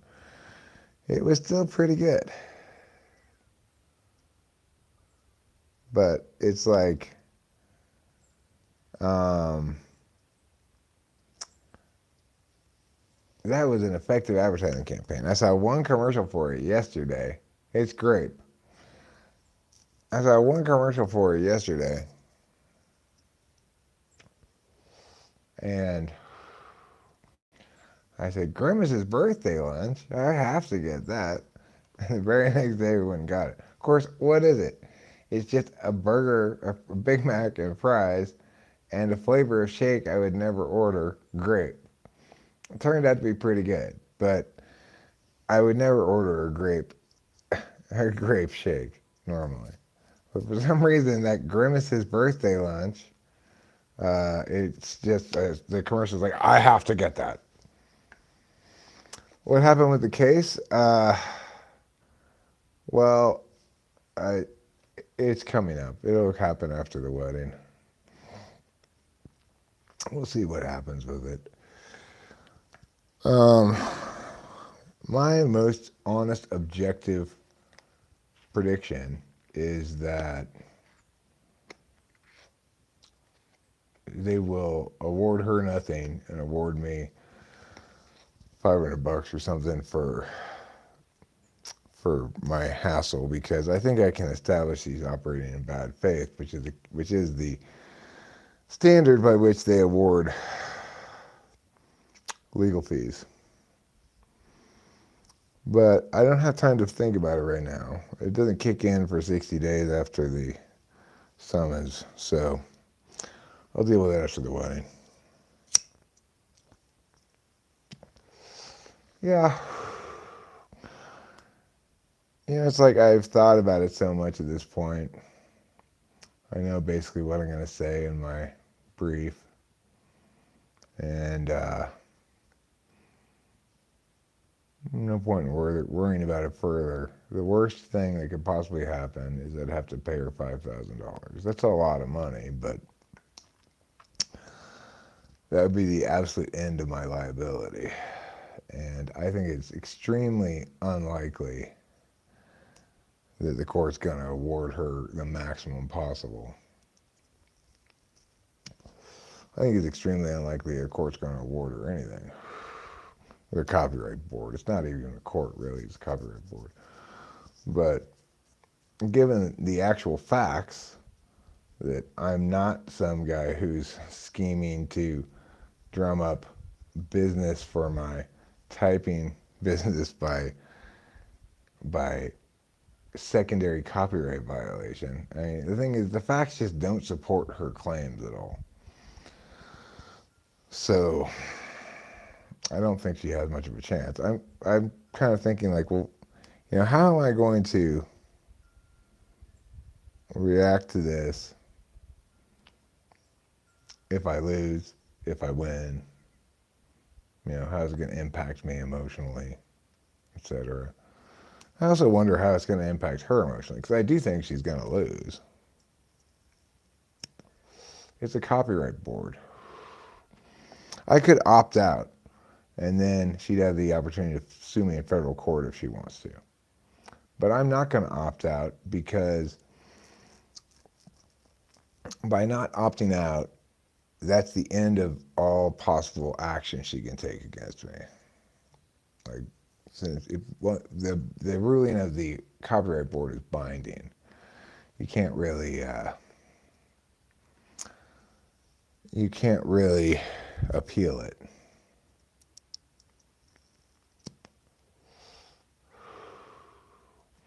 You're torn between thinking you're INFP or INFJ, but you've got ADHD, so you don't really know. Well, INFP is more likely to be diagnosed with ADHD than INFJ is.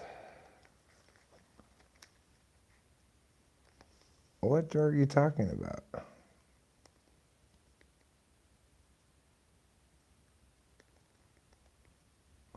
Yeah, I never really liked Coke either. Coke's only good when they mix meth inside of it. Then it's good. Then you can snort it and it doesn't burn your nose.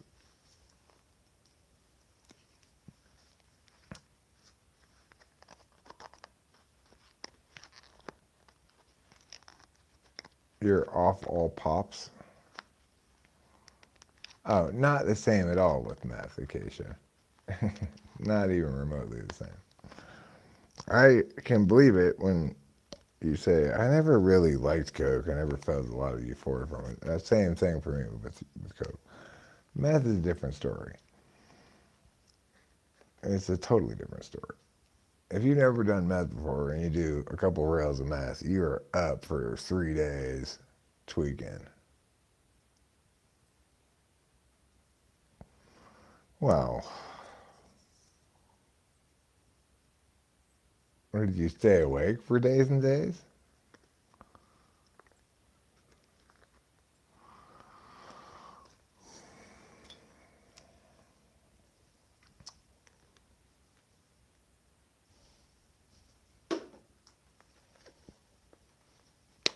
Well.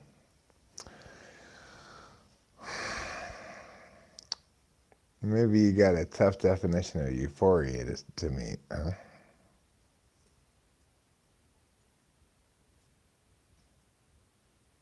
What is considered as a mental disorder? Um,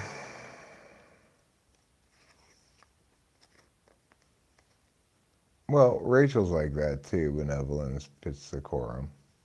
She could stay awake longer on no drugs at all than I ever stayed awake on meth. Well, okay, mental disorder is a weird term. So it's like, yeah, there are mental illnesses like bipolar mania, schizophrenia.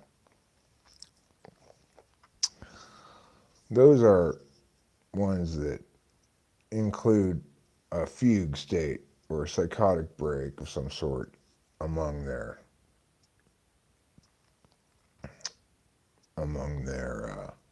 that's normal for NIDOMs, benevolence. NIDOMs can't sleep for shit.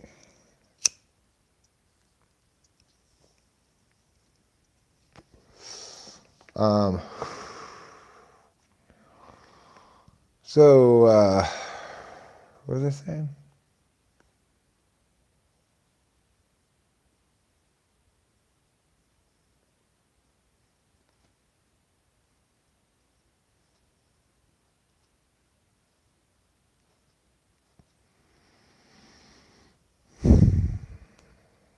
Yeah, I can't stay up a super long time without just falling asleep.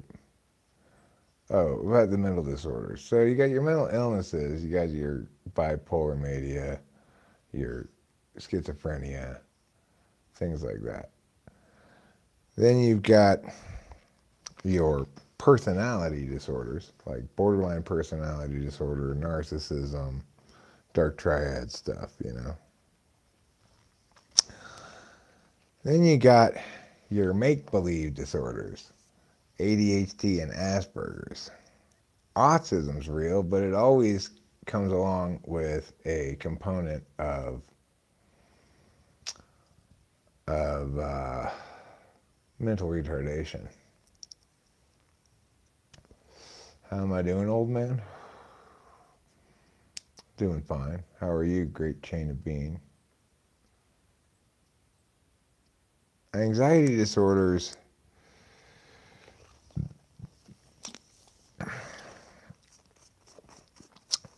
I'm not sure what to make of those, except it's probably, you know, like a duck in in the ocean. It's like most of the time, most people are not are not nurtured in a way um, that is conducive to their maximal mental health based on their personality type. So, like Rachel was raised in a home that had an ESTJ mom, which is her, uh, I guess, her conflict type, and a TI polar dad. Meanwhile, Rachel's got TI third. Naturally, when she's in this horrible environment in New York where her family is TESIing the living shit out of her, and she's NIFE, TE polar, SI8, she's going to be displaying a lot more anxiety and general mental health issues beyond, forget about bipolar, right? Because the circumstances are contrary to her nature, and she's right. The people around her are wrong, and they're continually engaging in varying levels of abuse and discounting of her voice and other sorts of things like that. So, in a circumstance like that, anybody's going to display an anxiety disorder, you know, because how can they not feel anxious all the time when their environment is so adversarial to their being?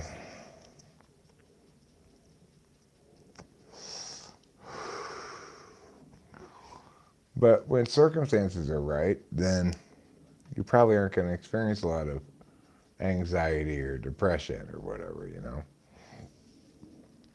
because you're able to enjoy the world and the world appreciates you for who you are, etc. It it's important to have both. It's important to have the full scope of autonomy, that is to say both liberty and freedom. And it's important to have the relationships in your life affirm who you are rather than negate it. And people negate each other's beings all the time in varying extreme and mild ways.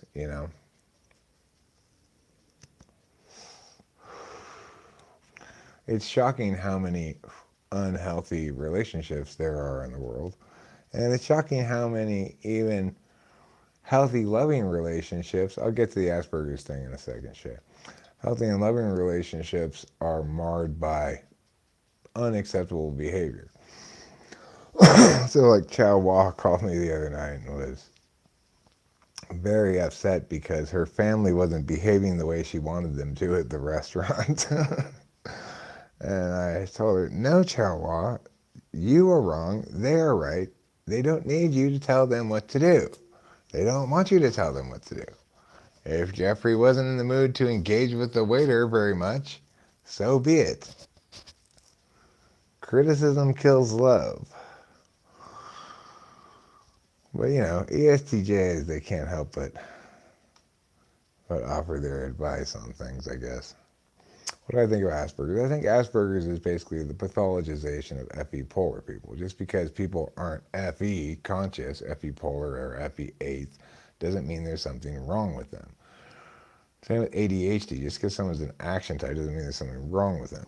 It also doesn't mean that we don't benefit from taking speed, but that doesn't mean that therefore we have a disease of some sort that's being treated. Some of us do benefit from taking speed, but that's true for everybody. It's like, how much more productive is Rachel when she's on 5 minutes? A lot more productive. Does that mean she has ADHD? No. It just means speed does what it does. So, Asperger's, same thing. It's just a function bias that's been converted into a pathology. What am I reading at the moment? Nothing. The last thing of any consequence that I read were the papers that Michelle Schacht served me. I'm not really so much in the reading phase of my life anymore, except insofar as some subject catches my interest. What would an unhealthy alcoholic with unresolved trauma look like if an ESTJ? Well, I mean, is there any healthy alcoholic? My dad was as close to that as there could possibly be. He drank a lot for all of my life, but never really ran into any huge problems until he got that jaundice is what he got in Portugal. Then he quit drinking for like 10 years or something. Then he started drinking again, and he just drank like a beer or two. Crazy. My dad was the closest example I can think of. The only example I can ever think of was somebody who drinks a lot and didn't seem to have a problem with it. But, in my opinion, basically there are no healthy alcoholics. Even for my dad, I think sometimes he'd regret it. So the thing about Asperger's versus autism is if you have autism, you have something wrong with you, and it includes a component of mental retardation. I've worked with plenty of autistic people. It is true that autistic people don't seem to process FE stuff, but that doesn't mean that other people who don't process FE stuff are on the same spectrum as autistic people. Just because FE polar looks kind of similar to some of the affect displays of actual autism doesn't mean it's related at all. It's an incredible leap of logic and intuition, I guess, that is totally unjustified by anything.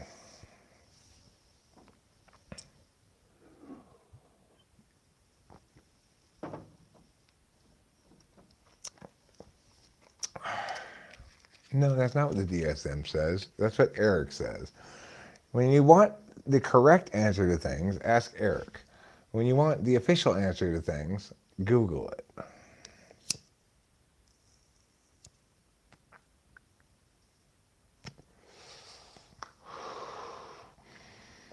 There are lots of things in the world in which the official answer is completely bullshit, and everybody just goes, "Oh, well, that's what it is." You know, evolution is how our species come from, and Asperger syndrome. I have both Asperger syndrome and ADHD.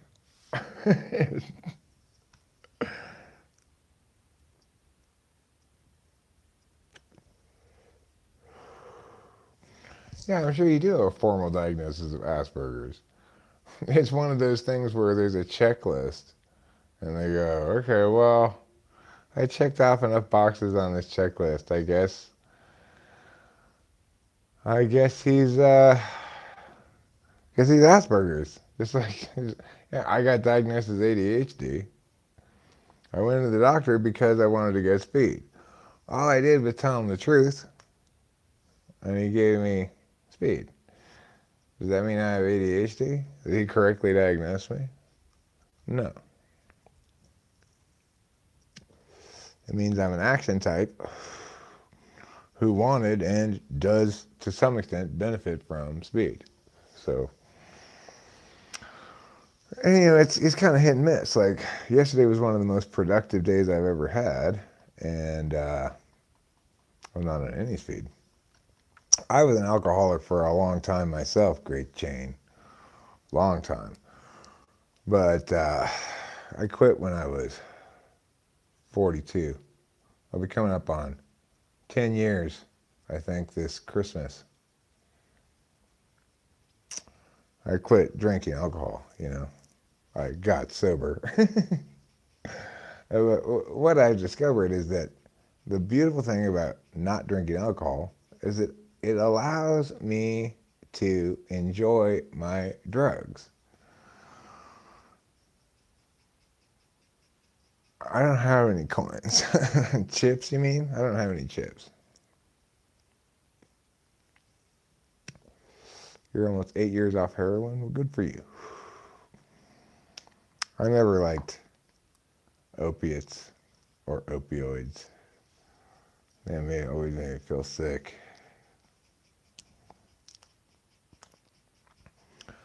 But you know, nowadays, I'll do just about any other drug besides alcohol. And I don't have any problems with any of them. I mean, granted, we had some problems ensuing from our extreme nitrous habit that we had for a while, but we don't do that anymore. We got a little bit of permanent damage, but you got to pay some pipers in life, I guess. Mine's pretty much gone away. Rachel's more damaged than me by it. I don't have heavy metal poisoning. I did like heavy metal when I was a kid, but it didn't poison me. It just helped clarify the difference between good music and bad music. Do I really like this horrible Judas Priest album? I don't think I do. They're lagging on legalizing meth. Yeah. Supposedly it's super easy to get, though, and super cheap. I haven't tried to get it in a long time, but it's a little too hardcore for me now. I'm 52. I'm looking forward to taking some mushrooms tomorrow. Go watching a baseball game.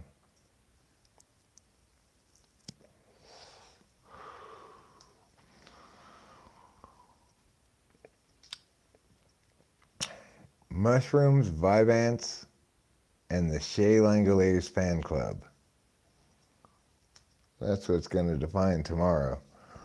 Of course, we'll also have in the car, which we don't want to get stolen from the Oakland Coliseum parking lot, a wedding dress. Although I don't know who would steal a wedding dress, because there have to be a fiance who's into theft, I guess, and has a wedding coming up. And we'll have Rachel's wedding band in the car too. She could take that in her purse with her into the stadium, I guess. Hers was a lot less expensive than mine because she's got smaller fingers. Type does not link to BPD. BPD is purely an outcome of childhood abuse. Type may be informative about how the BPD expresses, but I don't have any opinion about that subject. I haven't thought about it much. It seems like at that point you're in a node that goes nowhere. So no point in thinking about it. But yeah, huge difference between BPD and what is sometimes mistaken for, which is bipolar disorder. Bipolar disorder is not BPD. I was with somebody with BPD, and that was an absolute fucking nightmare. I'm currently with someone who has bipolar disorder, and it's perfectly treated, and she's totally sane and fine.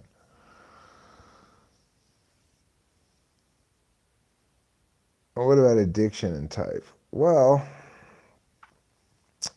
um, I don't know. NTPs seem to be. I don't know what the letter abbreviation of it is, Mr. Bobby. That's a good question. I don't know if they have a letter abbreviation of it. NTPs seem addiction prone because I don't know why. I think INFJs seem addiction prone. Again, I don't know why. But, there's nothing definitive about it. Like, my daughter's an ESTP. You might think ESTPs are addiction prone, but she's not addiction prone at all.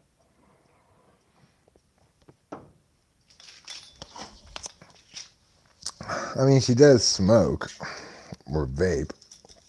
She doesn't smoke, she vapes, but I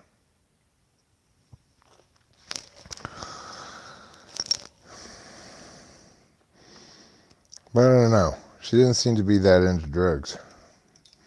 I tried to get her to take mushrooms with me, and she just like flat refuses to do it. It'd be so much fun to take mushrooms with her. I don't know why she has to be such a big meanie about it.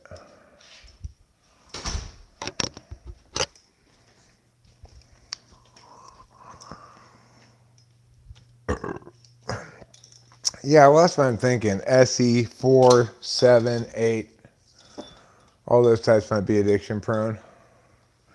I think the types that can best handle intoxicants are SI tool people, ESFJs and ESTJs. I think they're the least addiction prone types.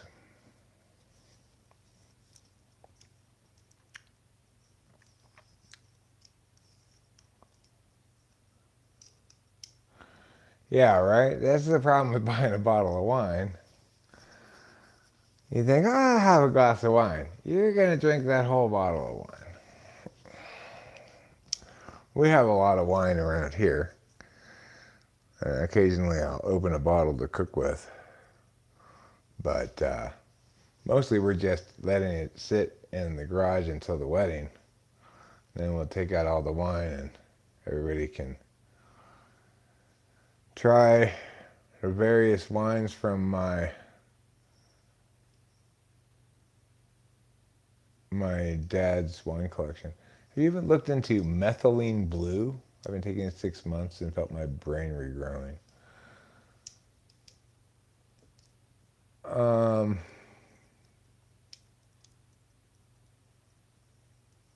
I've never even heard of methylene blue. How do you feel about Stanley Kubrick? Yeah, Space Odyssey is very boring. I agree with you. I got 2 bottles of wine a while ago to make them last a week and ended up drinking them both the same day. That's wine for you. That's wine for you. you know, and it's in its ideal incarnation, it's just heaven, right? You haven't had any wine all day or any alcohol. You're going out to dinner at a nice restaurant, you're having a delicious steak, and you have a couple of glasses of wine and a cheesecake at the end, and you're all tired, and you go home and go to bed, and it's wonderful. That's like 0.01% of the times you drink wine.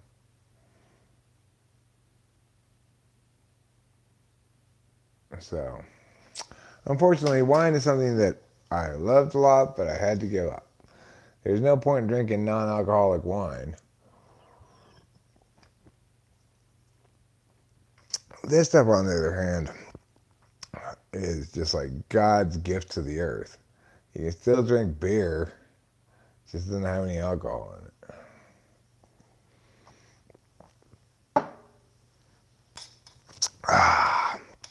Because beer is so good. It's like, and I went a couple of years without drinking non-alcoholic beer, being sober and not drinking non-alcoholic beer. And when I finally had one, I don't know, maybe 4 years sober or something. I was just like, oh my God, this is so good. It was a Heineken Zero.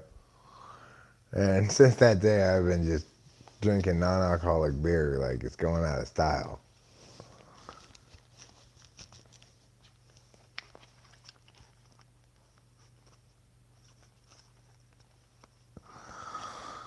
Flow State's live and everyone's invited. Hey now, my Flow State's live.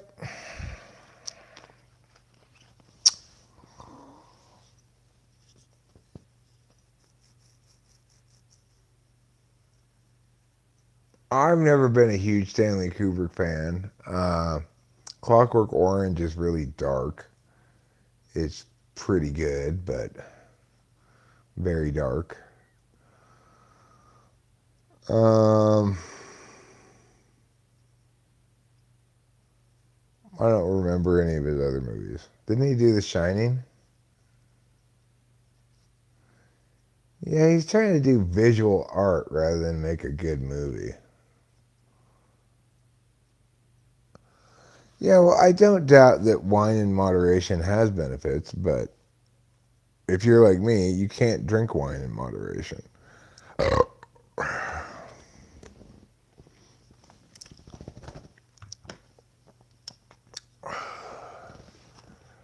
Now it's time to smoke some weed.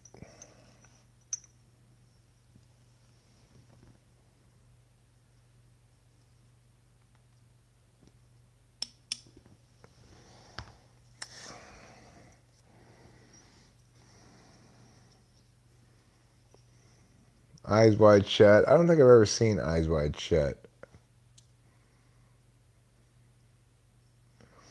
Yeah, binge or abstain. Those are my two choices too. Although, I'm pretty good about managing my intake of certain drugs. Like when I was in LA and under a lot of stress and stuff, I was taking mushrooms as often as I could get them to work. I was just really abusing them.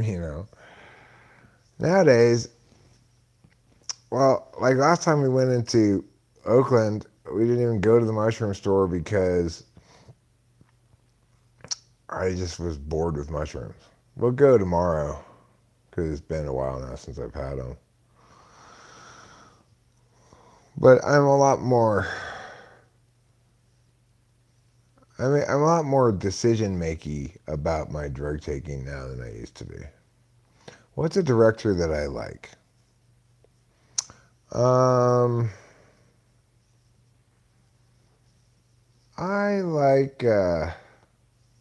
I've liked some Tim Burton movies. I like Nightmare Before Christmas. I liked Edward Scissorhands, and I think he also did Beetlejuice, right? I liked that. Another director that I like. Uh, well, I mean,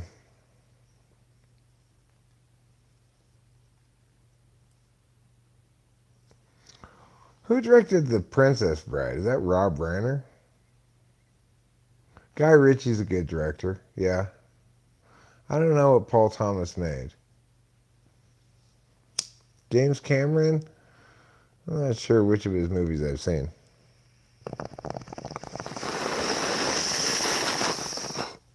I've never seen Titanic.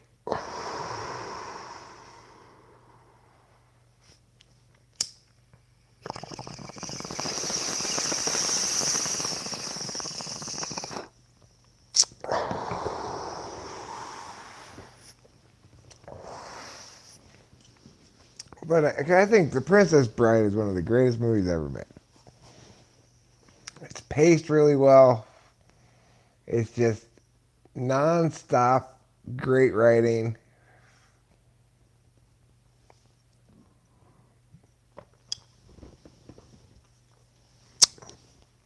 I haven't seen Titanic, but I do know what the plot of it is.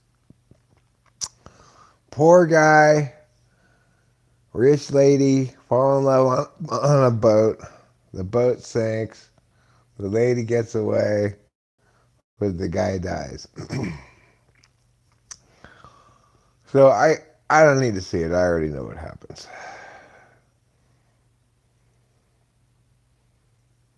Marriage. Wav. Two. Wav.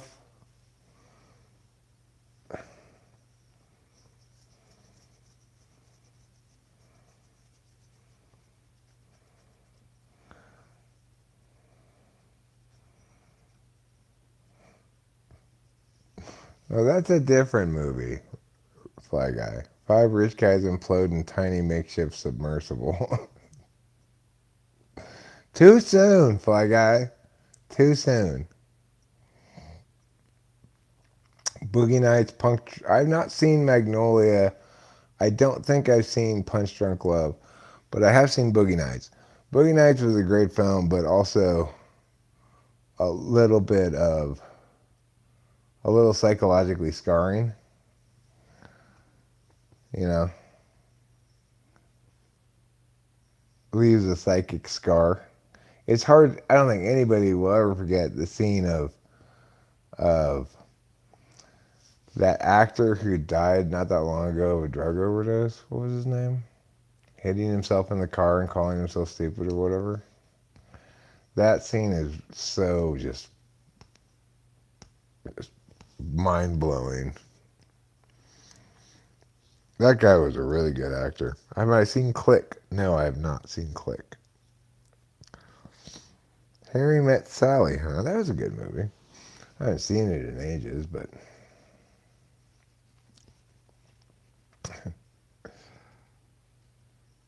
well, you know,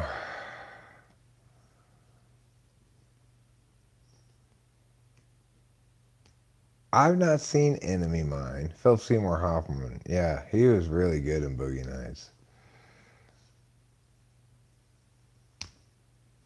Hey, Eric, growing up, did you read a lot of books that piqued your interest?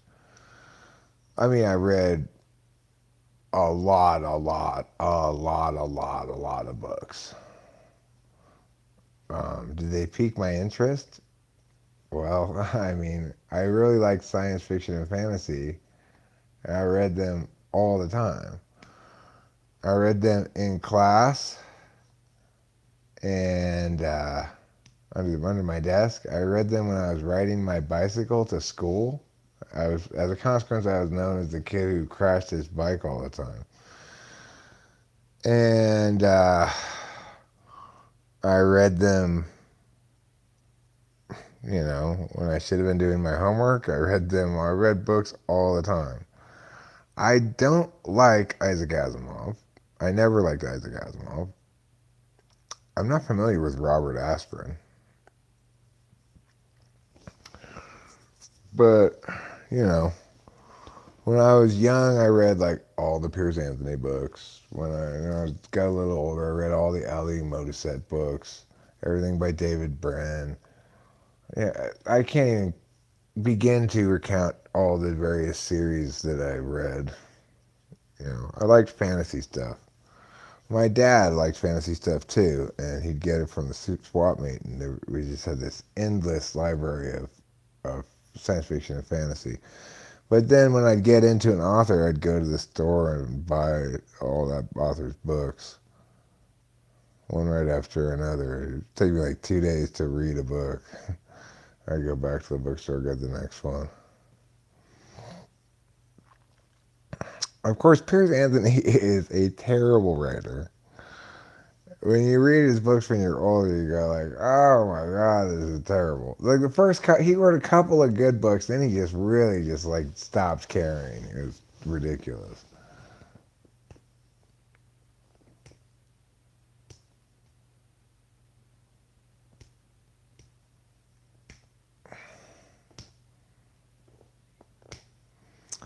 Mercedes Lackey, not familiar with it. When I was reading science fiction fantasy books, there weren't a lot of girl authors.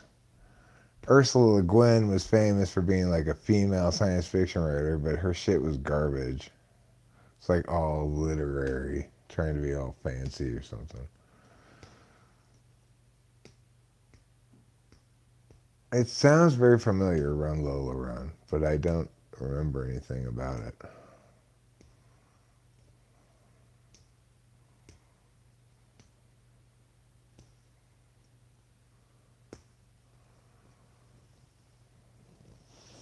Atwood? Not familiar with the name.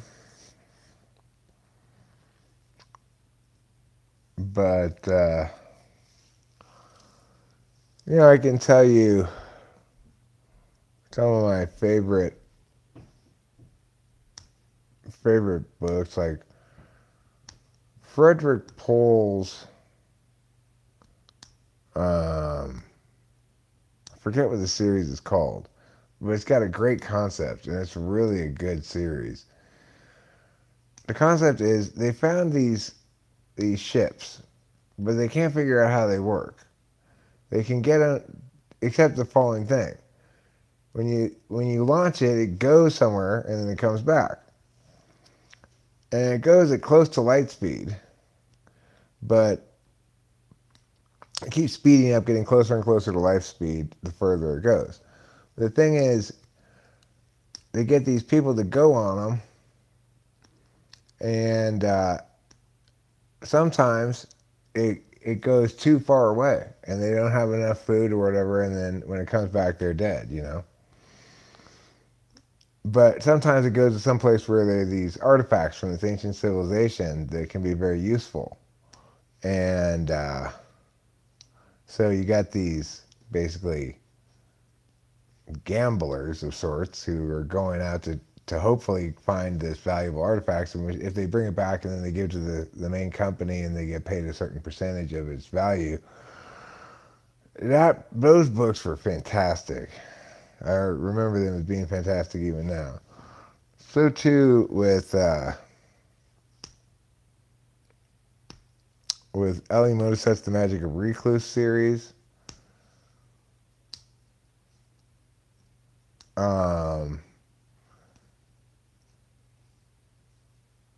It's called Confusing Boat. No, it's not. If you Google Frederick Pohl Robinette, I remember the name of the character in there. His last name maybe is Robinette. Frederick Pohl Robinette. Gateway. It's called Gateway. Or it's called the Hichi Saga. Great book. Great series. I highly recommend it. I'd like to read it again myself.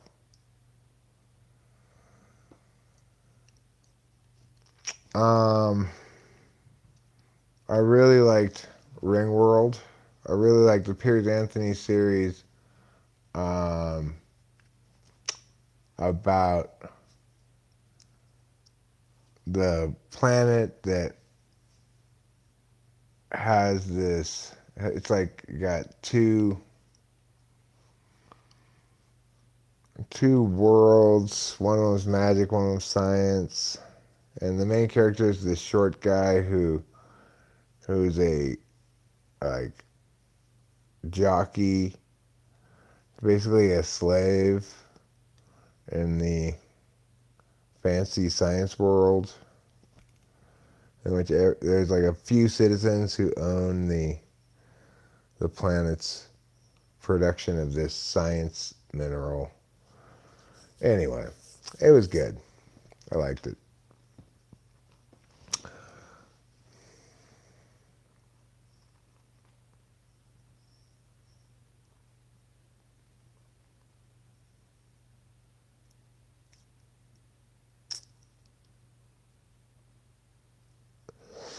I think maybe Ellie Modisette is the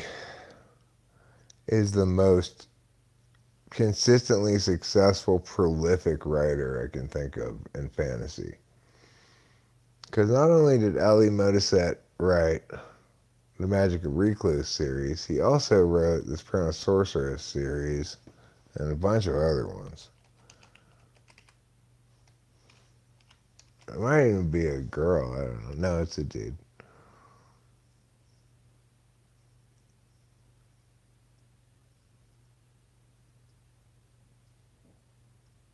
He's written over 80 novels.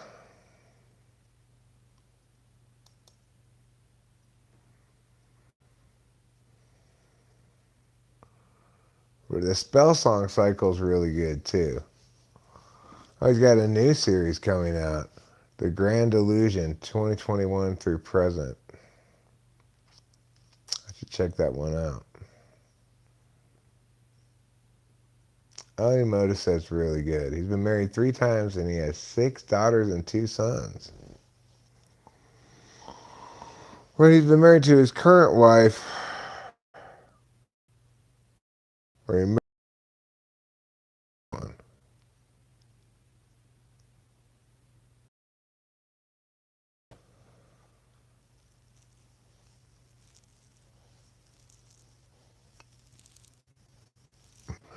Well, the ones with all the puns, those were that was called Xanth, the Xanth series. The first few Xanth books, first maybe even 5 or 6 of them, are pretty good. But after that, they just get terrible.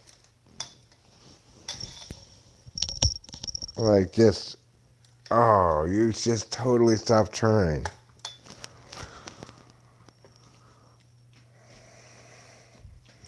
You're just cashing paychecks and caring not at all about whether your books are any good.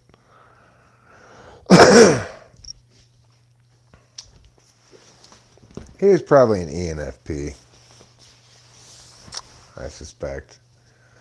Yeah, I liked Brave New World. I mean, that's more literature than science fiction, really. But I made the mistake of teaching that book to 8th graders without remembering how dirty it is. It's like, I hadn't read it myself in years. I thought, what's a good book to teach? It's, something that I might actually like, science fiction or something. I thought, oh, Brave New World, that's a good idea. I'll teach that. And I signed it, and then when we got to it, at the point in the semester when it was like, okay, it's time to start Brave New World now, I started reading it. I was like, oh my God, what did I do? Why am I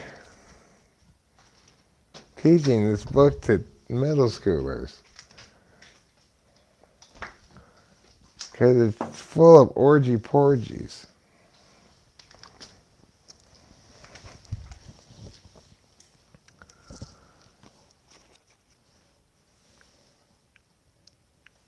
You know, orgy porgies aren't really an appropriate subject for middle school. I wish it was 8th graders, but it's too late to stop now. Everybody already bought the books and everything, so what are you gonna do?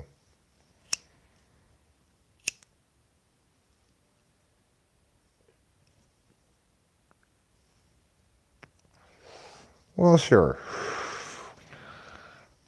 I'm not saying it did them any harm to read the book. I'm saying it's a socially challenging thing to deal with a bunch of eighth graders. They're already very hormonal. You want to desexualize the learning environment as much as possible. Reading a book that's full of porgies isn't a good way to do that. I'm thinking about it from a classroom teacher perspective, not from a whether or not it's okay for kids that age to learn that thing or whatever, you know?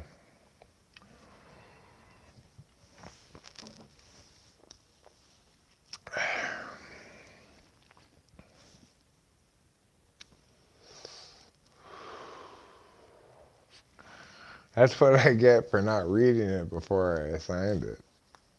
I read it before a long time ago, you know? I figured I remembered the gist of it. It's like they got different classes like alpha, beta. They drug the lower classes to keep them docile. That's basically what happens. That's basically what I remembered, you know. I forgot about all the sex parts.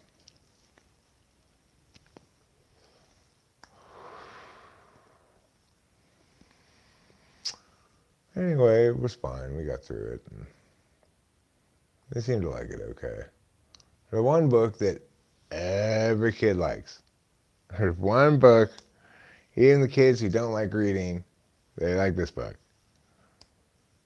All of them like it. Every middle schooler likes this book. And even if they hate English class, they like this book. What book is it? Can you guess?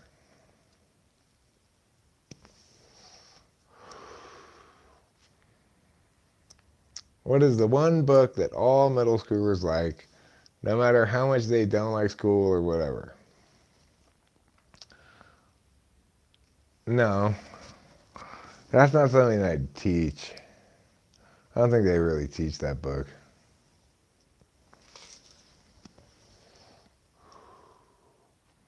Scarlet Letter. Yes, Rachel got it. It's The Outsiders.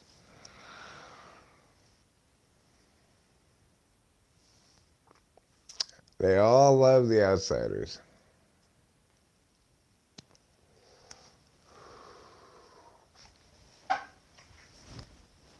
I gotta get my glasses.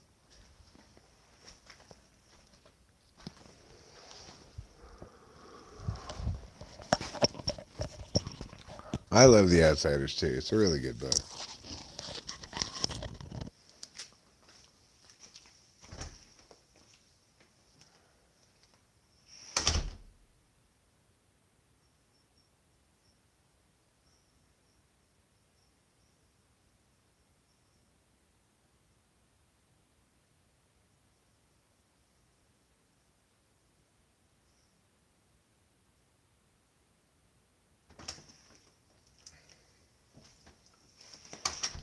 The crazy thing is,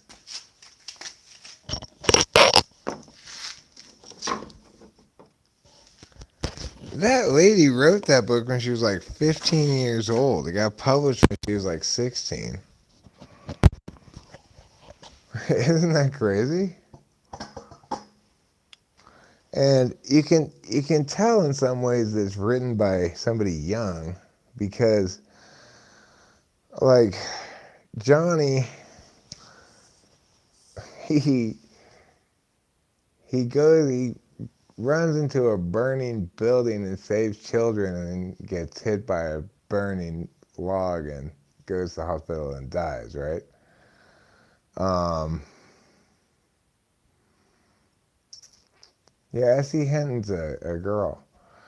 Um, and it's such a cliched trope, but I wonder if she's the really. I don't remember. It was sort of like the sort of thing you'd see in like a '50s Western TV show, maybe. But to have it as like a central trope in your book, it it should be ridiculous, but it's not. The whole thing works beautifully. The book's beautifully written, beautifully done, just a masterpiece. And she was never able to write another book nearly as good. So, but it's an absolute masterpiece. Lord of the Flies is really a good book too.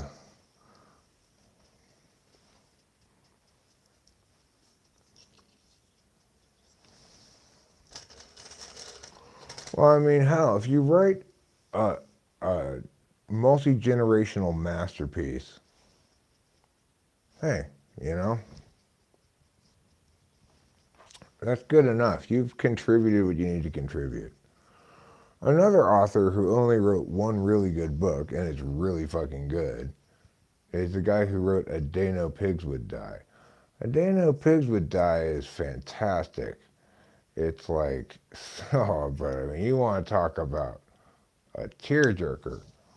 Oh my God. I'm glad to see Eugene Schmickel's here. You can trust Eugene Schmickel's taste about literature stuff because he wrote that famous poem, Whose woods these are, I think I know. His house is in the village, though. My little horse must think it queer to stop without a farmhouse near.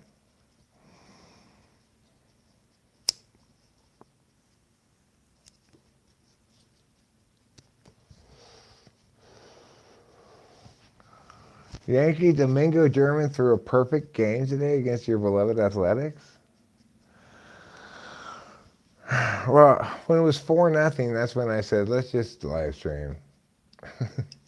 Does liking Huckleberry Finn make one a racist? Yes, for sure. Um, Robert Newton Peck, A Day No Pigs Would Die. That book's brilliant. Genius book. Much like The Outsiders, a short book, you know?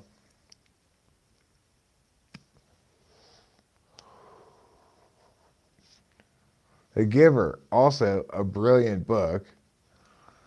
Um, it's much more messagey than either A Day No Pigs Would Die or The Outsiders. It's in terms of messaginess, it's equivalent to Lord of the Flies, which is very messagey, you know. But The Giver's message is brilliant. It's a great message. It's a great book, really compelling, and informs people about informs kids about the importance of individuals making choices for themselves, you know. And he doesn't do it in a super preachy way, actually, either, you know. What's hard to understand about The Giver? Well, I mean, it's got lots of fairly advanced messages about autonomy and community and stuff like that, and memory and the nature of psychic damage.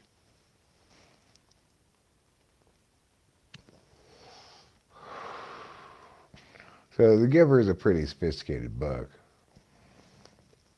but it's written for kids, and it's a really brilliant kids book.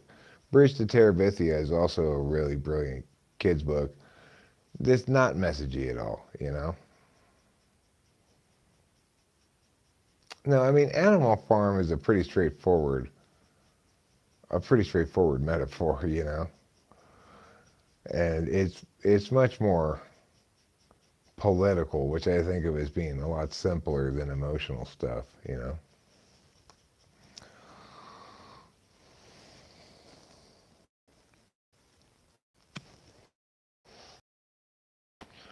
Fahrenheit ages very well. It's aged very well.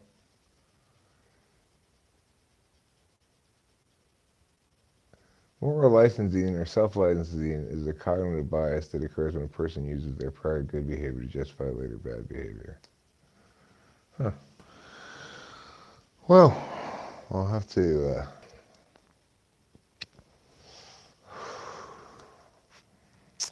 Other books I taught in middle school, I taught The Practice Effect by David Brin. That was a great book. It is a great book. I had this family. The daughter's name was like Lilibet or something like that. And her parents knew David Brin, and they went to dinner at his house, and she brought her copy of the book, and she got it signed for herself. But they didn't get me a book signed.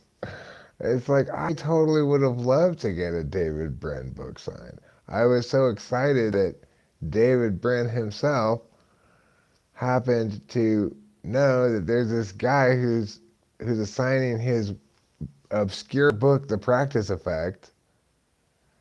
Um, I had no idea when I assigned it that her parents knew the guy, but they didn't get me a book signed. What's up with that?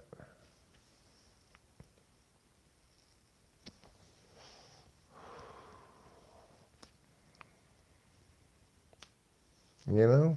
What's up with that? So, anyway, that was both cool and sad because it's not like I could get any information out of the girl, really. Like, so tell me about what happened. She wasn't paying any attention to what the adults were talking about, even. So I just had to just not know. I wanted to get the epi satisfaction of hearing a story of them saying, "Well, yeah, I told him that you assigned this book," and he was like, "Oh, wow," or something like that. You know, I got none of that from the experience, and it was very disappointing in that regard. So, oh well.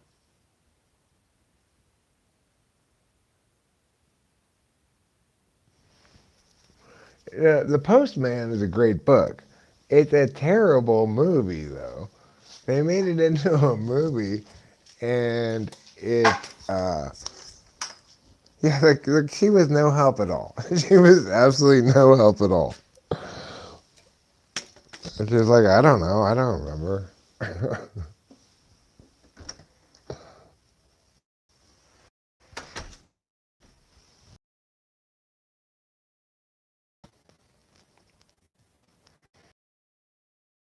Can't whistle, but I can whistle regular whistle, but I can't do that. I was always so jealous because it's like that's a whistle that'll get everyone's attention even halfway across the yard, you know? I could never do it though.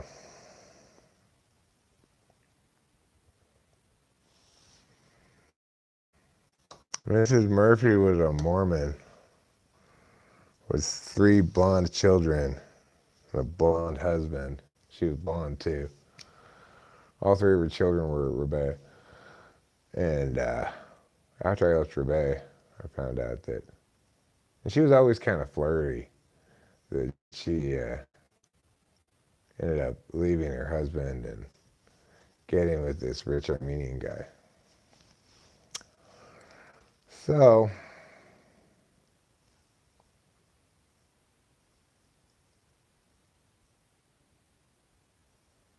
her kids were cool. They were like all like blonde, blue-eyed Mormons. Straight from Romania. They were straight from Romania.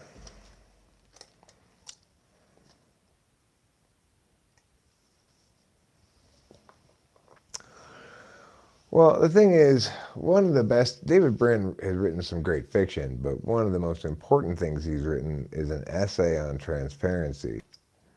I think it might be called Radical Transparency. It's an argument against strong privacy. And it's super correct. If you want to talk about an intellectual I admire, David Brin is one that I forget. People ask me this question occasionally, like, well, who's a thinker that you are impressed by? David Brin is one for sure.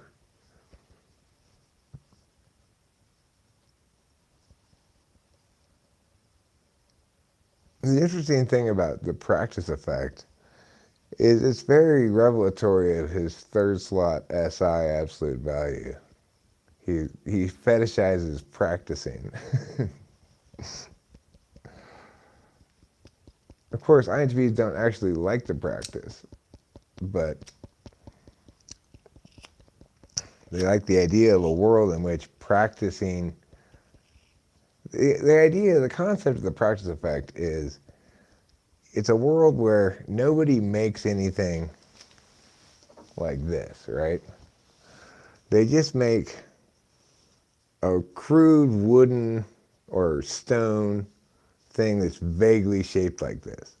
And then as they use it, it becomes more and more like the ideal tool that it should be for the purpose you're using it for.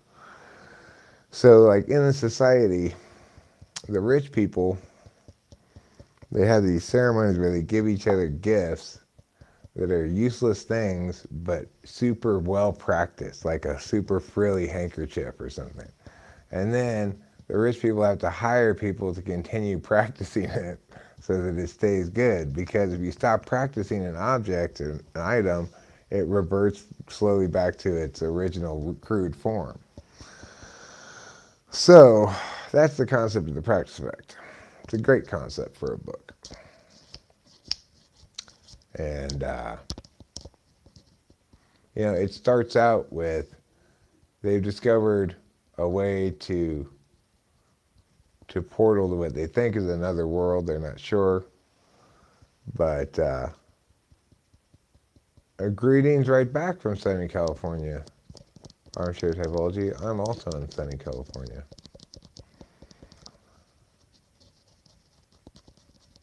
So anyway, they discover a portal to what they think is another world, and he goes there. Somebody goes there, and then they can't get back. They're stuck there, and then he goes there to try to repair the thing.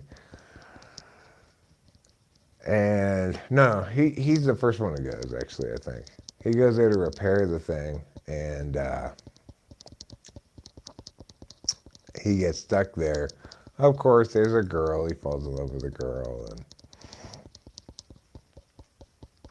ends up staying there, even after he has the capacity to fix it. So that was a good book. A book that had a lot of influence on me when I was at an impressionable age was Zen and the Art of Motorcycle Maintenance. That really vaulted my philosophical thinking up a level from where I was prior to reading that. Because it asks the important question, what is quality?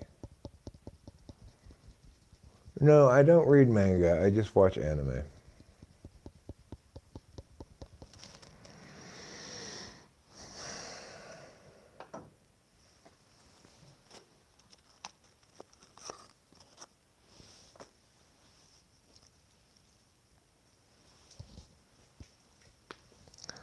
It's the first book that really got me to think about where things are located, you know? Like, it would seem that certain things have to them an inherent quality, but the only articulable way of understanding that quality is through a teleological frame, um, which would mean quality is subjective because utility is subjective, you know.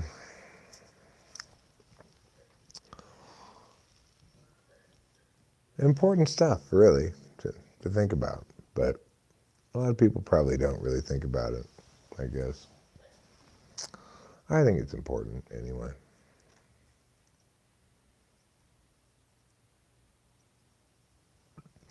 Yeah, manga is a comic book that's printed backwards. I've never liked comic books. I've always liked to just read a book without pictures. I never liked picture books at all. But I've always loved cartoons. Zen and the Art of Motorcycle Maintenance is the name of a book by a man named Robert Pirsig. And it was a book that was very influential on me in my teenage years, like 18, 19, 17, somewhere in there, when I read that book. It improved my thinking a lot. And it got me thinking about subjects that I wouldn't meaningfully resolve my questions about until recent years with the assistance of cognitive functions to understand things. Hi, beautiful. I hear you're made entirely out of cheese. Is it true? Oh my gosh, you found out? Yeah. Your coughing drew me inside to pull bong rips. It made me jealous. I'm glad that it did. So here I am to resolve my jealousy. Oh, I was going to ask, do you think that we can bring some joints tomorrow for the trip? I think we should bring a lot of joints tomorrow for the trip. Okay. It's 10:47. I'll probably go to bed around Hi, Mr. Bobby. midnight.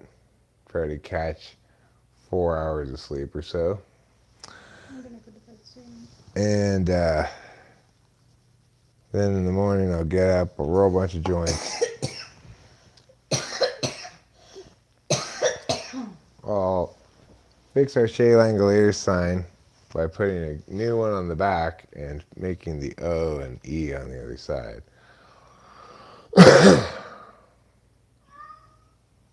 Meow. I don't have to what? As far as motorcycles go, armchair typology though, I have owned 2 motorcycles before. And I just threw this down. The first motorcycle I owned was fantastic. I loved it. I wish I had never sold it. It was a Honda CB 750. CBC 750. I don't know, 1981 Honda 750. It was fantastic. The second bike I got was a Kawasaki, like Harley imitation kind of. It was like a V 1100, 1150, something like that. And it had floorboards instead of pegs. Meow. It was a cruising bike, a big cruising bike. And it was fine for commuting on, Do you want me to watch you eat, or you just want us to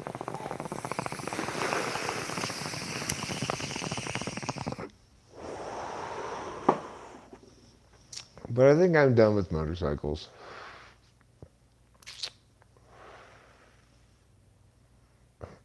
So the ladies know what's up.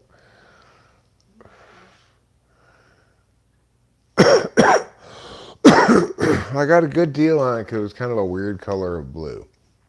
It's kind of a shiny, bright blue color. And the black ones were like $2,000 more. Exactly the same bike, but painted black was like $2,000 more. So I was just like, fuck it. I'm going to get this blue one that's cheaper than the other ones because nobody wants that color.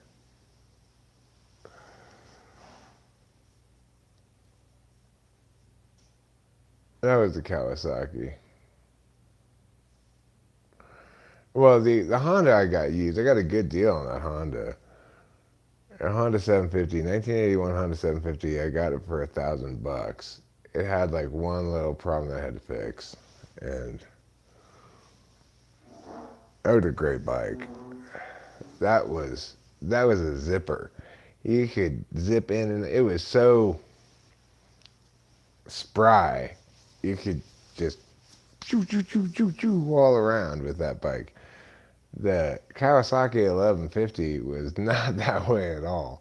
I had to get used to it when I first got on it because it was so much more cumbersome to turn, you know?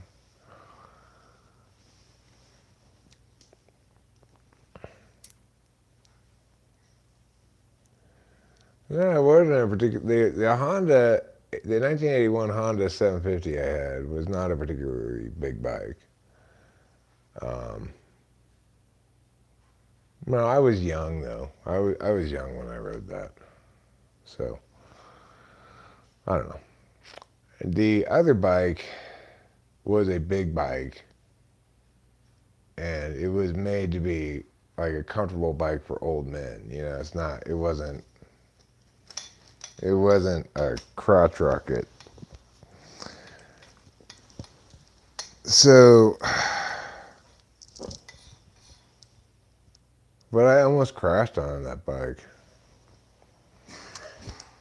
I was taking this turn from the 2 to the 134, and the curve of the freeway curved faster than I was expecting, and I was like gonna go run the side thing, and I had to like slam on the brakes. I went off onto the side part, and oh Jesus, I barely didn't crash.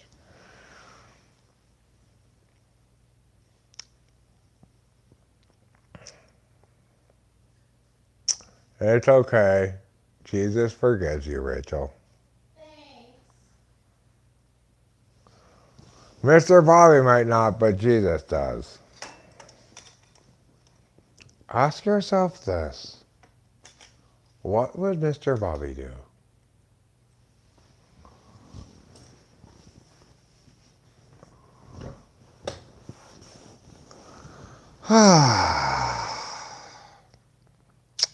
Well, it's good to sit down in this chair.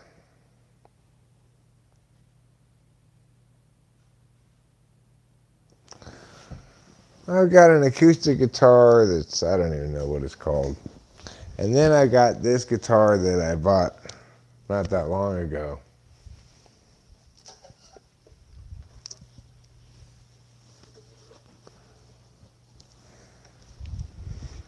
Which I really like a lot. It's called an LTD. It's made in Indonesia. It's an electric guitar, but it's got kind of a partial hollow body. And it's the only knobs it has are here. I don't like there to be knobs on it because my hand hits the knobs because I'm mostly an acoustic guitar player historically. So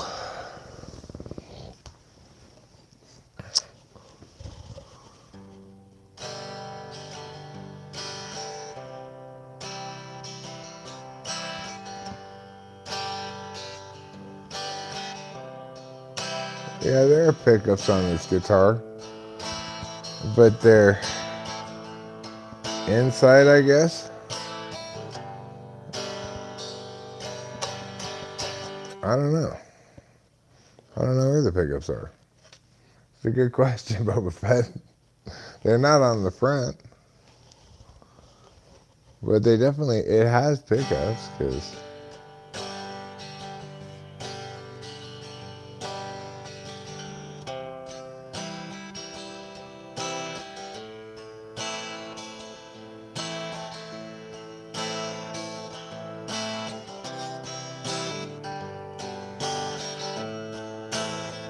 I've been socially engineered to play the guitar. Oh damn, and I thought I had free will. I don't know if I'd call that socially engineering so much as suggesting a good idea. Congratulations, you talked about something that was a good idea. And I embraced it 'cause I'm not dumb at all.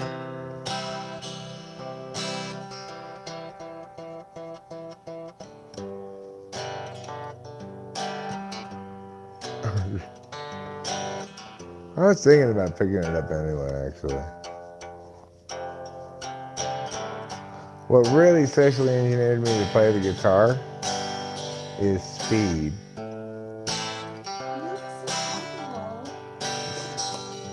Cause speed makes me want to play the guitar. Even though my fingers are far from stern and proud like they once were.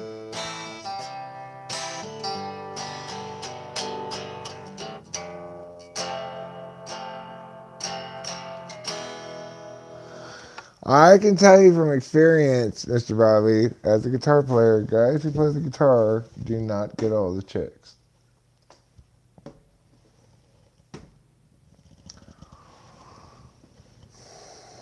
Thank you, Armchair Typology. Thank you. I don't know any Nickelback songs. Good night, Armchair Good night. Typology. Is that you? I don't know who that is. You mean the picture in his icon? Yeah, I asked him, but he didn't answer. More Nickelback? Oh my god. Probably won't, but I'll take that under advisement. Ah. Does anyone remember that vine? It's supposed to be so like the Nickelback song goes, "Look at this photograph," but someone cuts it like short, so it's just "Look at this graph." And then she has a graph. Yeah. That's good. Okay. That's a good point. Nickelback stole their name from Eugene Schmickle. Clearly. Clearly they did. Okay. I want to answer LII last question. Hey Rachel, how do you? Let me clip it to your shirt. Yeah. Thank you very much. Yeah. Alright. You need to talk for a little while. I'm going to go outside and smoke a cigarette. Okay. And walk around the house. Right, Fly Guy? It's a good one. What was I doing again? Oh, yes. Answering LII last question. So LII last asks, hey Rachel, how do you think your NE is and how do you think it manifests as an INFJ?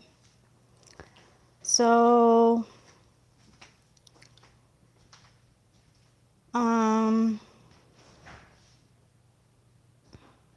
I think I'm pretty poor at it. Eric brings it out in me, which I super appreciate because it's fifth slot, so I ignore it.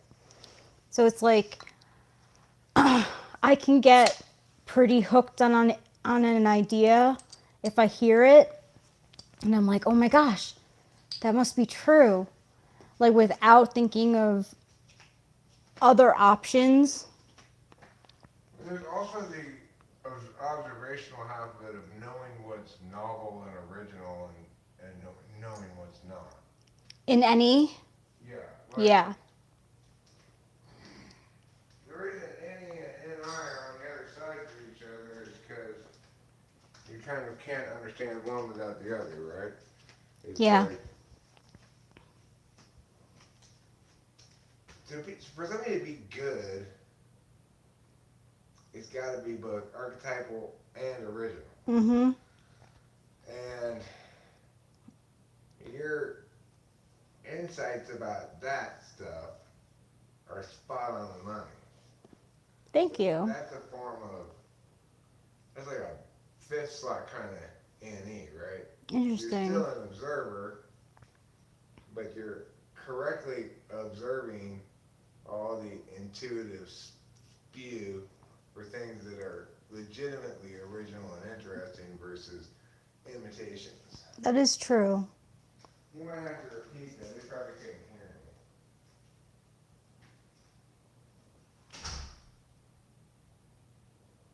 me. Interesting, Mr. Bobby. Mr. Bobby says, "What do you think about Leonardo DiCaprio's advice to Timothy Chalamet? Don't do hard drugs, no superhero movies." Um,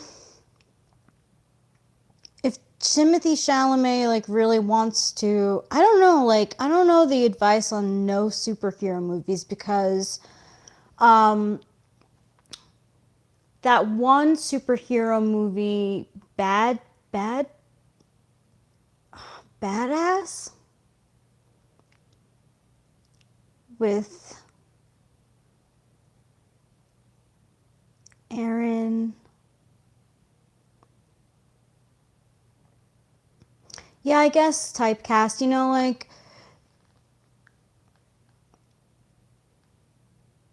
but like it didn't really hurt Scarlett Johansson's career. Yeah, Kick Ass. Kick Ass was a good movie, and I think um, it was a superhero movie, but it was good.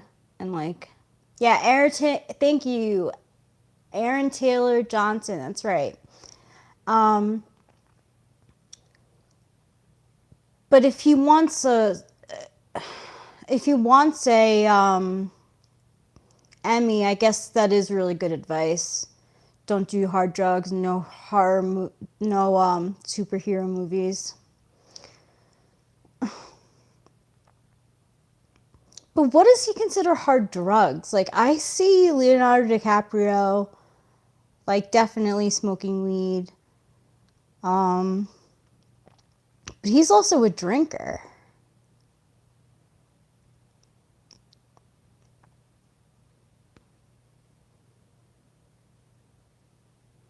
Oh, interesting. LII Last says it's usually in reference to steroids. I thought as they usually need to get bigger for the role of superhero in a shorter amount of time. Yeah, like I think that it really helped Scarlett Johansson's career to be in um, hero movies. Um, is it going to hurt her chance of getting an Oscar? I don't know. Like she has more. She's still young. Like she has more roles ahead of her for sure. Um, and I think she was nominated for her, the voice of the. Yeah, Mr. Bobby. It's like really, what is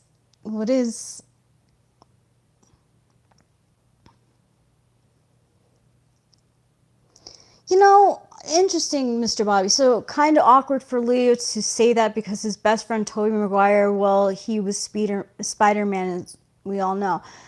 How close are Tobey Maguire and Leonardo DiCaprio? Because if I, from what I've learned about Tobey Maguire, is you don't really want to be his friend.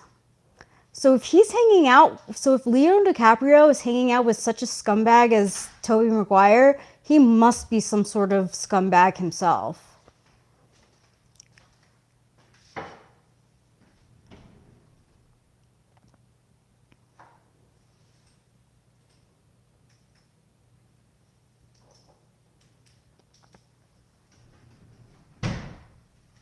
I tend to agree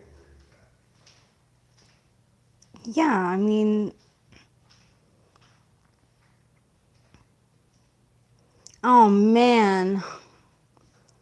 That's so like not good though, Mr. Bobby. I know for sure they've been besties since the 90s before they both got famous. I'm like not I bet there are pictures of um sorry if I'm talking really loud. I forgot that I had the mic on. Like it's just that he's such a person of bad character, Toby Maguire. Like no offense, but when my friends started getting shitty, like I had been friends with them for like 13 years at the point when I was like, no offense, but we're not friends anymore. Talk loud is a nice change. I don't even. Yeah, so it makes me like, I mean, I'm not a huge fan of the fact that Leonardo DiCaprio doesn't date anyone over 25. Like, he's just getting older. And like it's annoying because I think he has some really good acting chops. Like his last movie that he was in that I saw was Once Upon a Time in Hollywood, and I thought he was really funny in the role. And I never thought of Leonardo DiCaprio being funny, um, but he really was in that role.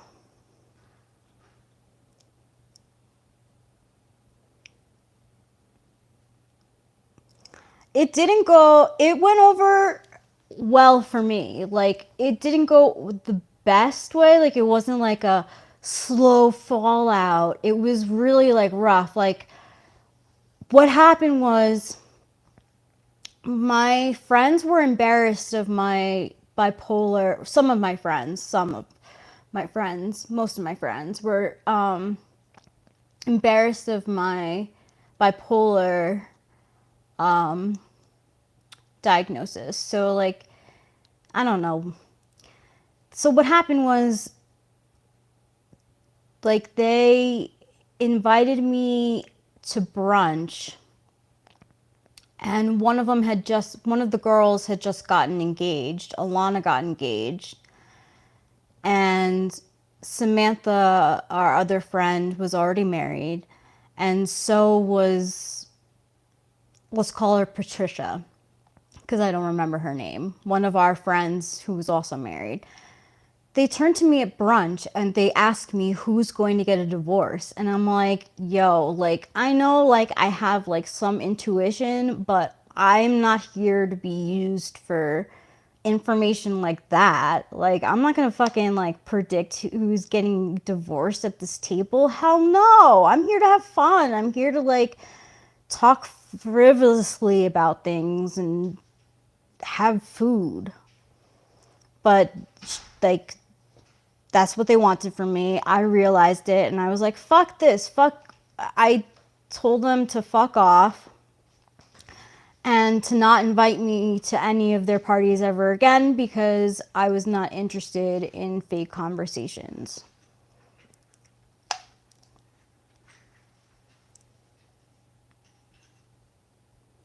Yeah, it's true, Fly Guy. He has, like, admitted that he won't date anyone under um, over 25.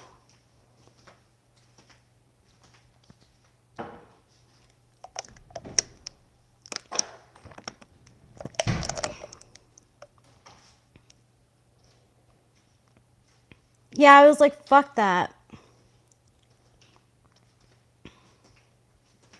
I cried a lot when it happened, you know, like we had been through some like rough times um, when I had come back from North Carolina. Um,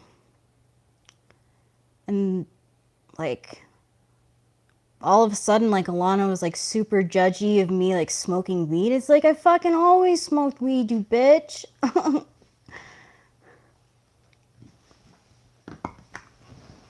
Wait a second. You smoke weed? Yeah. And I smoked it at one of our enemies' house. Like, I didn't give a F. But it was. Oh, that's a little concerning. I'm gonna have to pull a longer episode.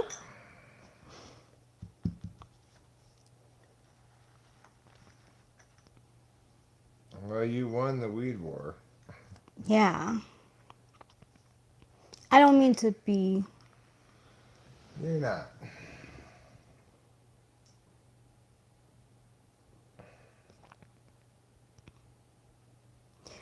Yeah, it was. Like, it felt like a breakup.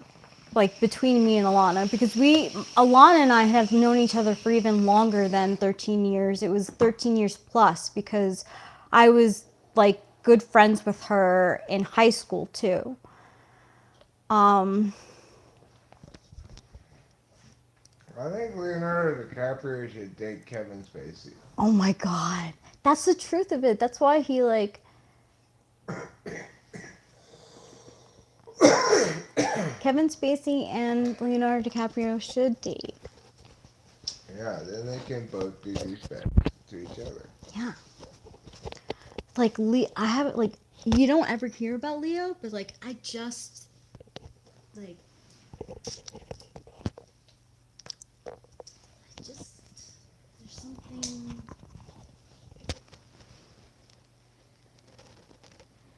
Well, as we know from Leonardo da Vinci, you can't trust people named Leonardo.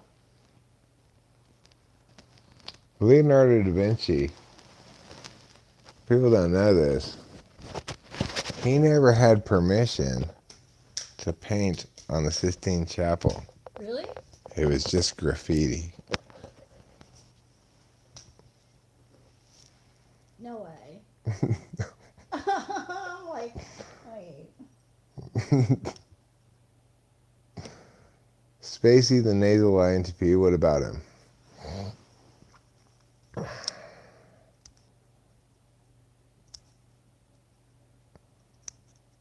Oh. Well, he could date Leonardo DiCaprio too if he wanted to.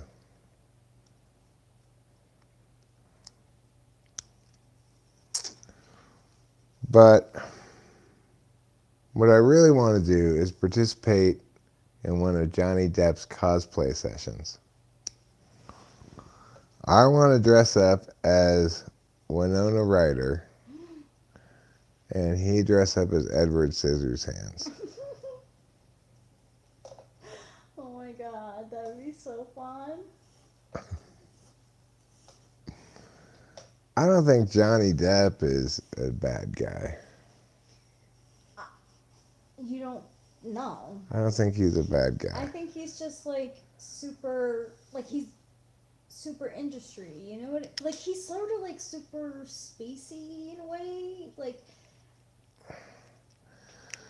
I think that's my FE that's getting triggered, Mr. Robbie, not my FI. so. I think there's certain topics that, you know, don't make for pleasant conversation, right? I have a theory about Leonardo DiCaprio too. So like he has had this thing of like not dating anyone over 25 for like a long time now. But at one point he was into Blake Lively from Gossip Girl and they dated for So how old is Blake Lively? So Blake Lively was probably in her early 20s when they started dating, but they were closer in age than any of his other girlfriends, like Victoria's Secret model people. And she was like the first one in the industry that he dated too. He's never really dated anyone in the industry. Okay. So they're off having a great time. People are like, whoa, like Blake Lively, like, is getting courted by Leonardo DiCaprio, who always keeps things under wraps. Like, wow, this is like something new. Then she gets a text, or like she gets wind. What's that term? Like gets. She gets the hint that like someone tells her that Ryan Reynolds, the guy who plays Deadpool, is into her. And she literally like bails on Leonardo DiCaprio and like flies to Canada to be with Ryan Reynolds. Like yeah. So I feel like he's like never really like he doesn't trust. I mean, that's such a small piece of time, but there's definitely got to be more stuff than that. But I always thought that like he never really got over. How long did Blake Lively stay with Ryan Reynolds? They're married now. Really? Yeah. So Blake Lively ended up marrying Ryan Reynolds? Yep. Wow. I guess she really was lively. Yeah.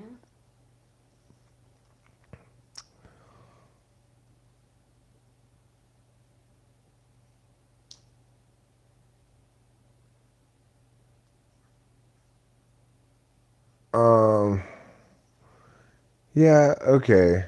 But if he's hanging out with Toby Maguire, it makes me Yeah. think maybe he's also into horrible, dark shit. Yeah, being a horrible person. He's very collected, Mr. DiCaprio. In interviews and stuff, he does not like to joke around. Um, I mean, he laughs at stuff, but he's very calculated. Yeah, Carrot. Interesting stuff. I agree. Interesting stuff. Yeah. Blake Reynolds Lively.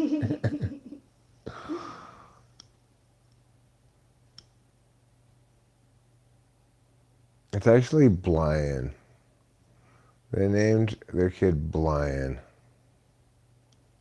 Blind, that's great. Hmm. He's such a douchebag, though. Like, I Ryan mean, Reynolds. no, Toby Maguire. It's Oh like, yeah, so Toby how can you Maguire. like that dude? After like learning about him, I'm sorry. I mean, I knew about his gambling stuff. It's just that movie made me not like him at all. Not me too. Not like him at all. Yeah, Like at all. and make me think he's probably a bad guy. Yeah, he's probably a really bad guy, and I think that. Well, anyway, Mr. No Bobby way, Mr. Bobby. That's like not good. It didn't add layers to him. It exposed him. exposed him as a horrible person.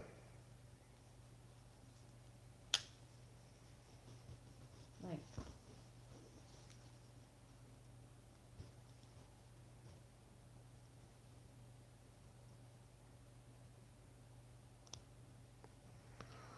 It's not what we're used to or not. It's just inherently awful. Well, he watched the movie, asked the pastor, or read about it. the movie's worth seeing. It's good. Just Google Player X Toby Maguire. I mean, but that's not meaningful, Mr. Bobby. I'm not I was affording him before the default status of not bad because I had no reason to think he was bad. When people behave in bad ways that are clearly like dark triad shit, then you don't credit them with more dimensionality because I never afforded him any particular dimensionality in the first place. I was just operating on the default assumption that he was not a bad person. Yeah. Did I afford everybody until I learn otherwise? Yeah, until you learn otherwise, man. Like um, I even when I found out that he was like a big gambler, I was like, oh well, he lives the high life, like whatever. But like learning that he like gets involved with gambling to take down people's lives, like that's psychopath or whatever. What path is that?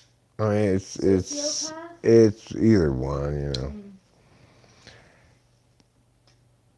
Like he has this great plan of using his celebrity to get rich people who are bad at playing poker to play poker with him so he can win all their money.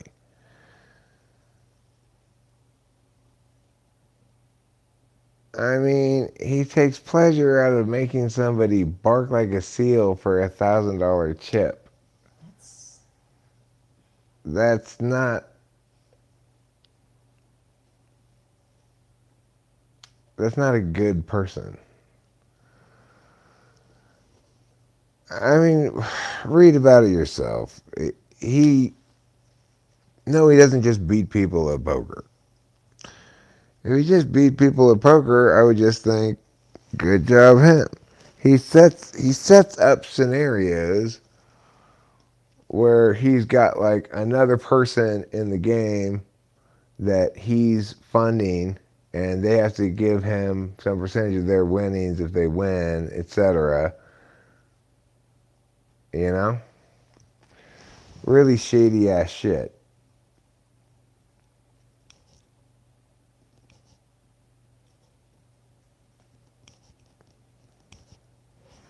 And if the portrayal in the film is to be believed, he seems to take a lot of pleasure in squeezing people, you know, Yeah. making them squirm. Healthy people don't take a lot of pleasure in that. They don't take any pleasure in that. I mean, if somebody's a bad guy, then you're gonna take a certain amount of pleasure in seeing them squirm. It's a matter of justice. But for somebody who's already rich and powerful to enjoy messing with regular people's lives in ways that's damaging to them, that's not acceptable.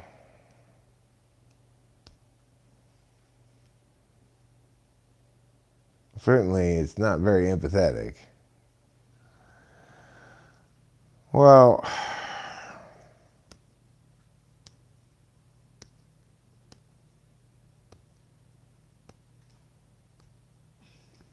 I mean, I don't think that. I mean, look, it's not like I'm saying he should go to prison. I'm not saying he's guilty of player X. I'm not saying he's guilty of crimes or of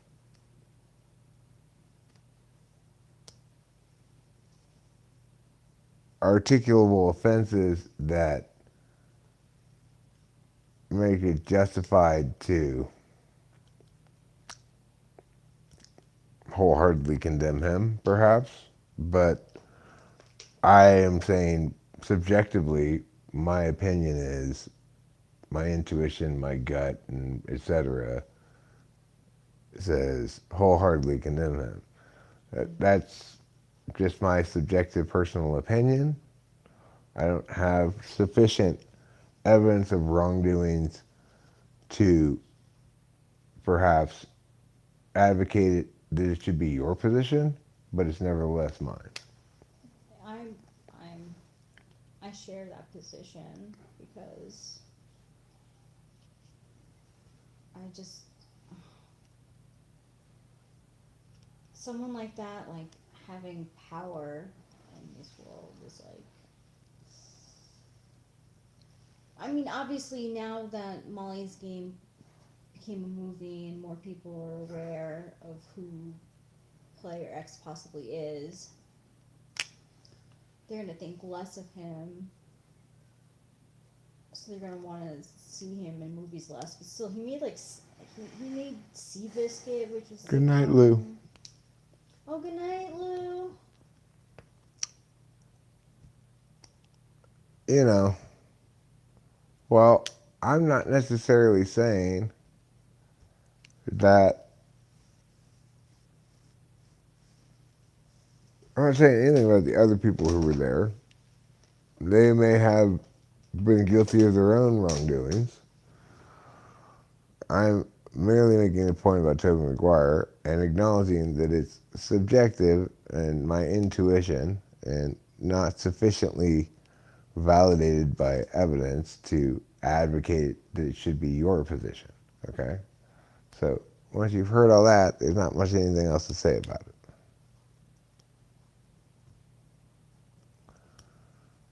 Um, I don't know. I could conceivably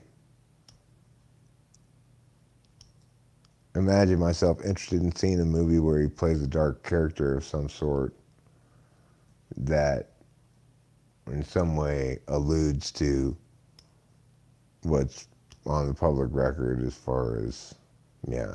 That's interesting. That's like leaning into it. But if you're a sociopath, like you don't really see beyond yourself. It is, Well, sure, Molly made those card games what they were, but he put her in an untenable position when she found out that he was pulling this shit where he was funding another player there. So he had, in other words, he had impetus at certain times, whether or not they were cheating explicitly, in other words, colluding with one another, to the extent that he could read the other guy, he would have impetus at times to fold a hand to let the other guy win, and then he didn't want her to he didn't want her to talk about it. Well, I mean, that's just bullshit, you know? Does anyone know what happened to Melissa Talk? She deleted her post. I have no idea. Neither do I, Alan Reed. Like a lot of would-be adversaries to Eric, they come and go, you know? They don't stick around like Eric does.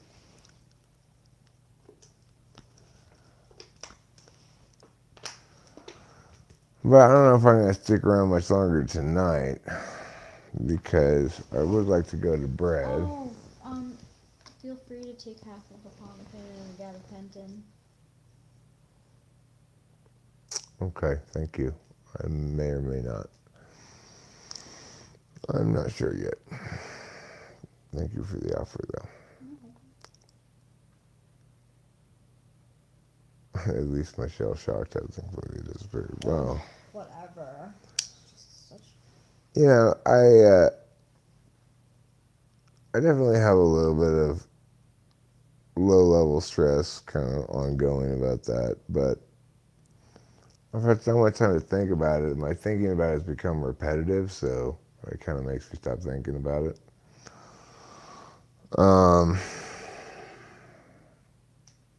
And it's something I'll get on probably shortly after the wedding. But there's no urgency for. Well, yeah, because the thing is, I've made the decision. I mean, I could still opt out. In some sense, I feel more comfortable that if I were dealing with a court rather than the copyright board. Because I'm not sure exactly how the copyright board operates. And I don't have any appeals process should they rule against me. There's a little bit of anxiety because of that. But I don't plan on opting out because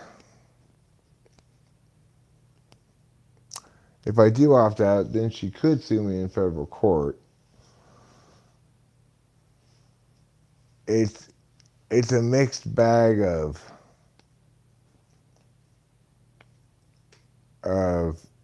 costs and benefits, you know.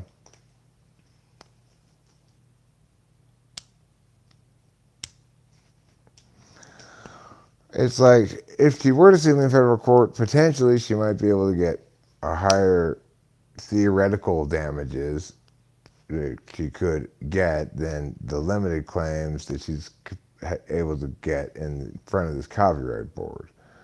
So on the one hand, this copyright board is probably like a legal prerequisite that's required before you can file a claim and file a case in federal court. So she may be hoping that I do opt out of this so that she can file a case in federal court, or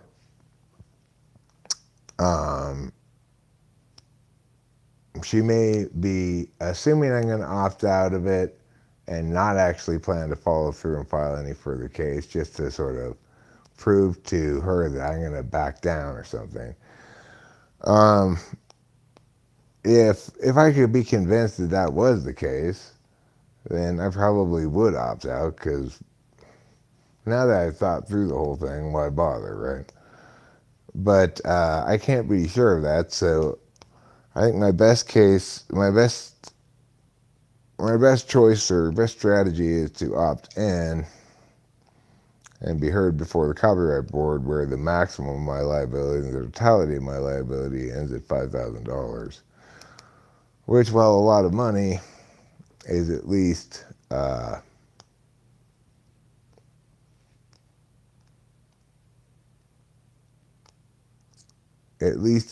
there's no capacity for her to get some sort of like emotional damages or whatever. She can't appeal to a jury with a bunch of emotionality or something. No, I don't think Elijah ever wanted to sue me. I don't remember that. And the thing is, Michelle Schock didn't want to sue me. Michelle Schock straight up sued me.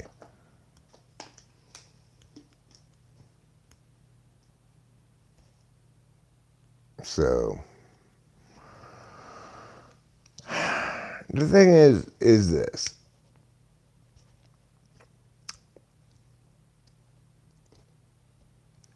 If it were just a matter of dealing with her claim as she articulates it in her filing, then I wouldn't be worried at all.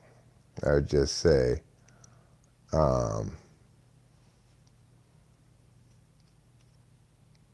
I would just say,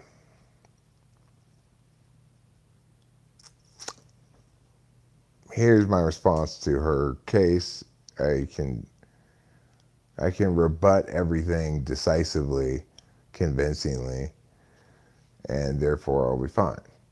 But of course, a court is on a mission of truth finding. This is a copyright board, so it's going to look beyond the scope of her claim potentially. I have no concern about articulating all the true specifics of everything that happened. As I recall them, I don't have access to the video anymore. But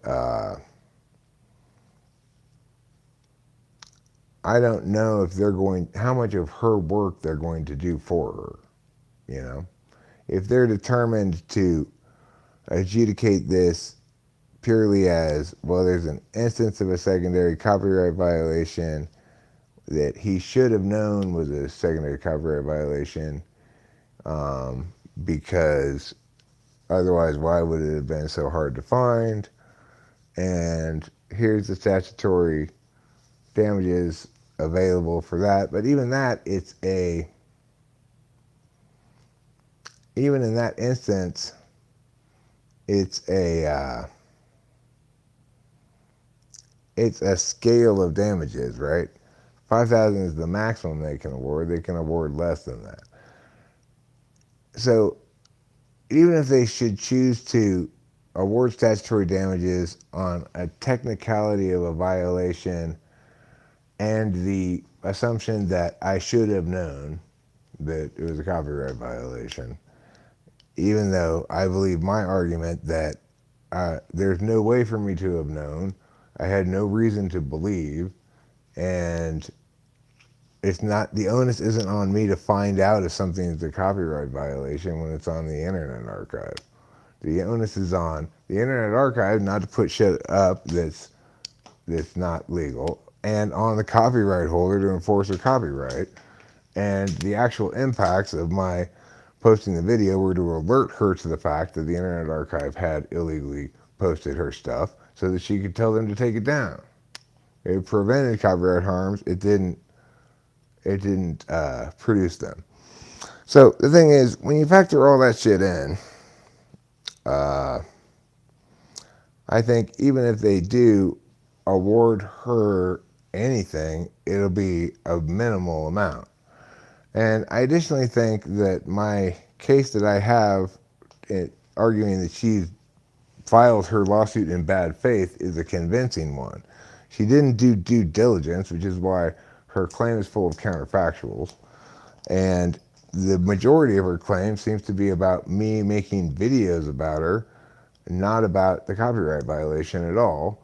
This is just a Trojan horse to sneak in her personal vendetta under the guise of a copyright lawsuit.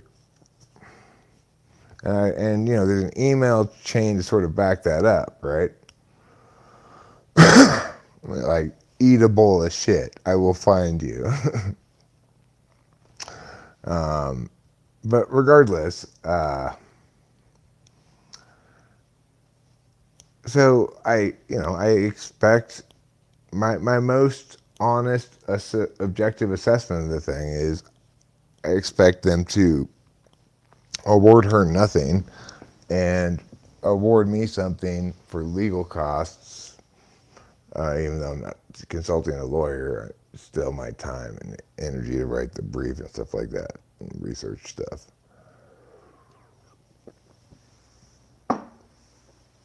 Because I think they're gonna agree with my bad faith argument because I think it's the truth.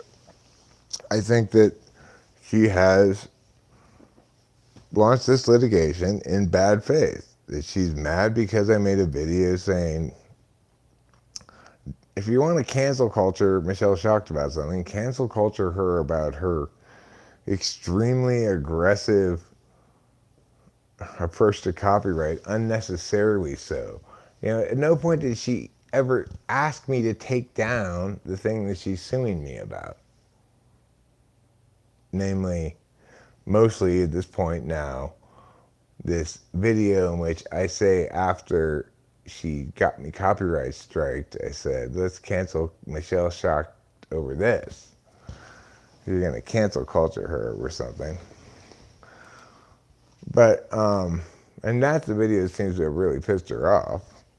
But the thing is, I don't think she's really watched any of the videos. The only thing she cites in the claim is text from a description.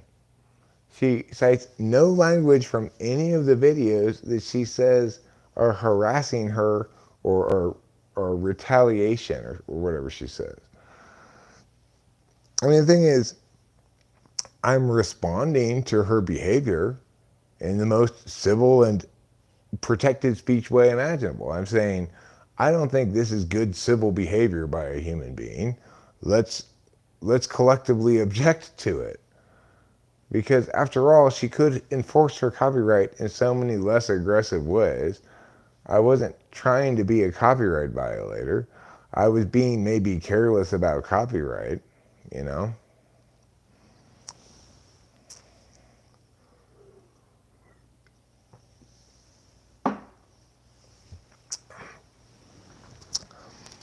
But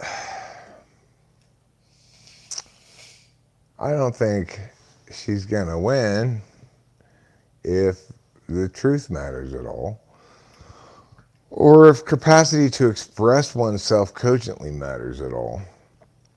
Because her mess of a claim is not going to sound, does not sound anything like what my brief's going to sound like. I mean, I'm a professional debate coach. And a very, very good one at that. Yeah. She's in trouble, right? By any objective assessment, she should be in trouble.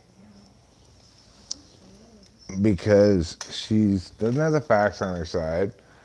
She, as best of my ability to tell, doesn't have the law on her side. And she doesn't have the skills set on her side at all either. I give you a kiss right now. Mm-hmm. Mm-hmm. Love you. I love you too, my darling. I'll see you in the morning. See you in the morning. Morning is the time when we prepare for a long day of excitement.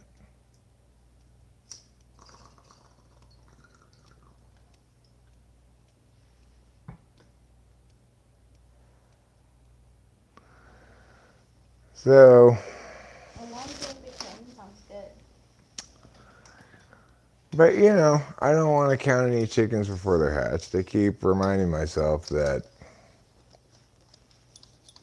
sometimes courts and potentially copyright boards make crazily wrong decisions that make no legal sense at all, you know? So, we'll have to see.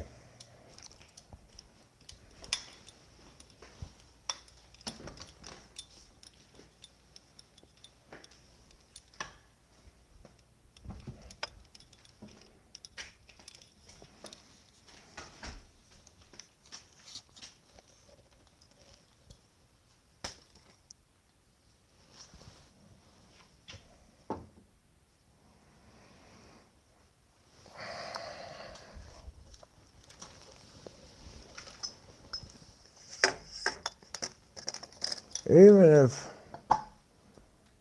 I concede that the action I took in the video warranted a DNC takedown and a copyright strike on me, which I can't confirm because I can't access the video.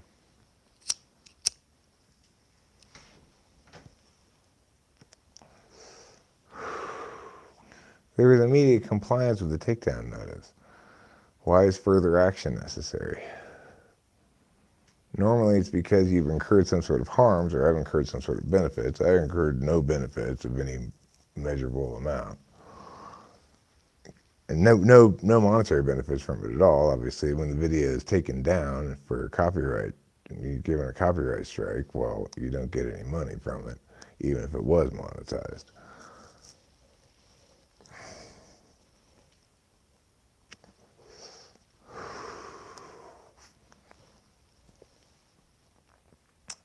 And in terms of net impacts on her, there's only benefits, so it's hard to.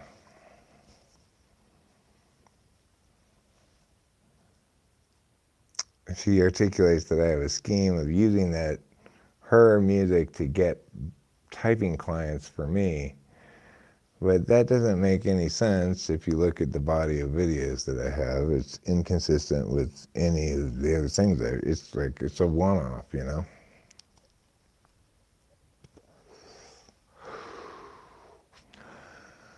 So we'll just have to see how it plays out.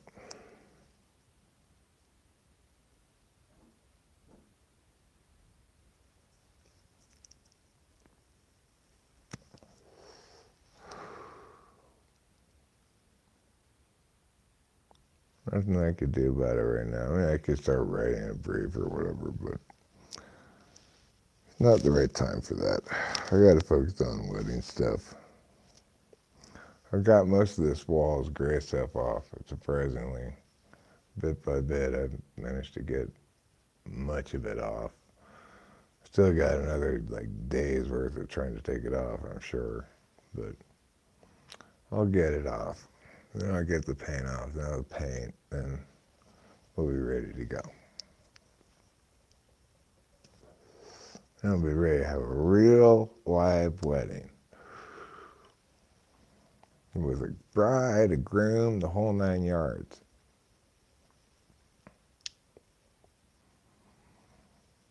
Our house is a very, very, very nice house with 2 cats in the yard.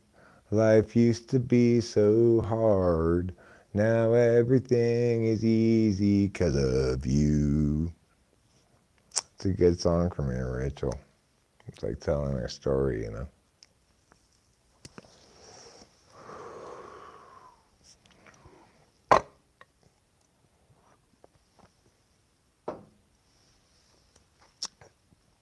I tell you what else is telling my story. 23andMe.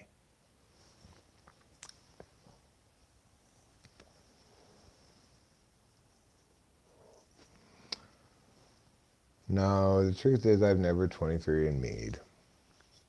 And I don't have any particular interest in doing so. I might 23andYou someday, but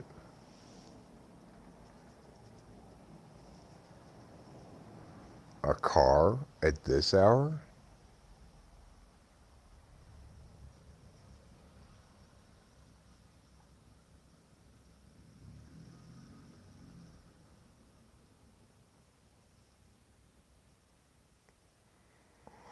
It's fine. It's just the neighbors. They were out late.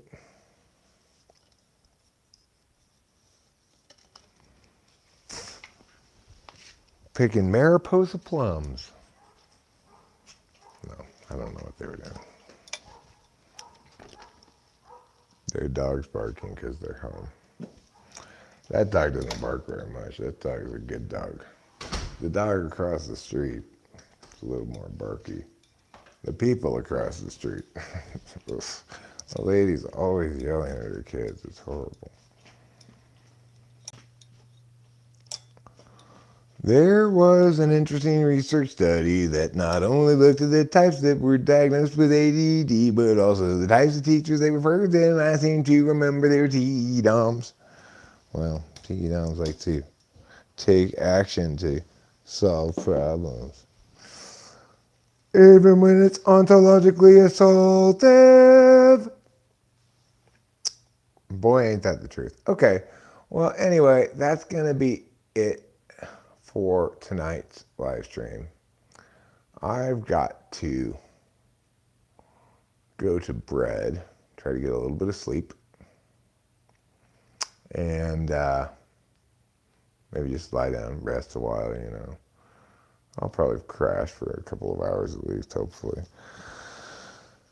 And then get up around 4 a.m., 5 a.m., something like that. Start getting ready for our big day. No, I've never done 23andMe. It doesn't seem particularly informative to me of anything. But anyway, I'm going to go lie down. I'm going to try to get some rest. And we'll see how it goes. You know, if after a couple of hours I can't sleep, maybe I'll get up. Maybe I'll live stream again. Who knows? We'll see. It's the beginning of a bottomless feed. It's our first night sleep. There's always a big question mark over that one. You know, are you gonna sleep at all that first night? Maybe, maybe not. We're gonna try. So I'll see you all later. Thank you all for being here. Don't forget to rock and roll. That's what this heavy metal hand sign indicates. And also, please love yourself and treat yourself kindly.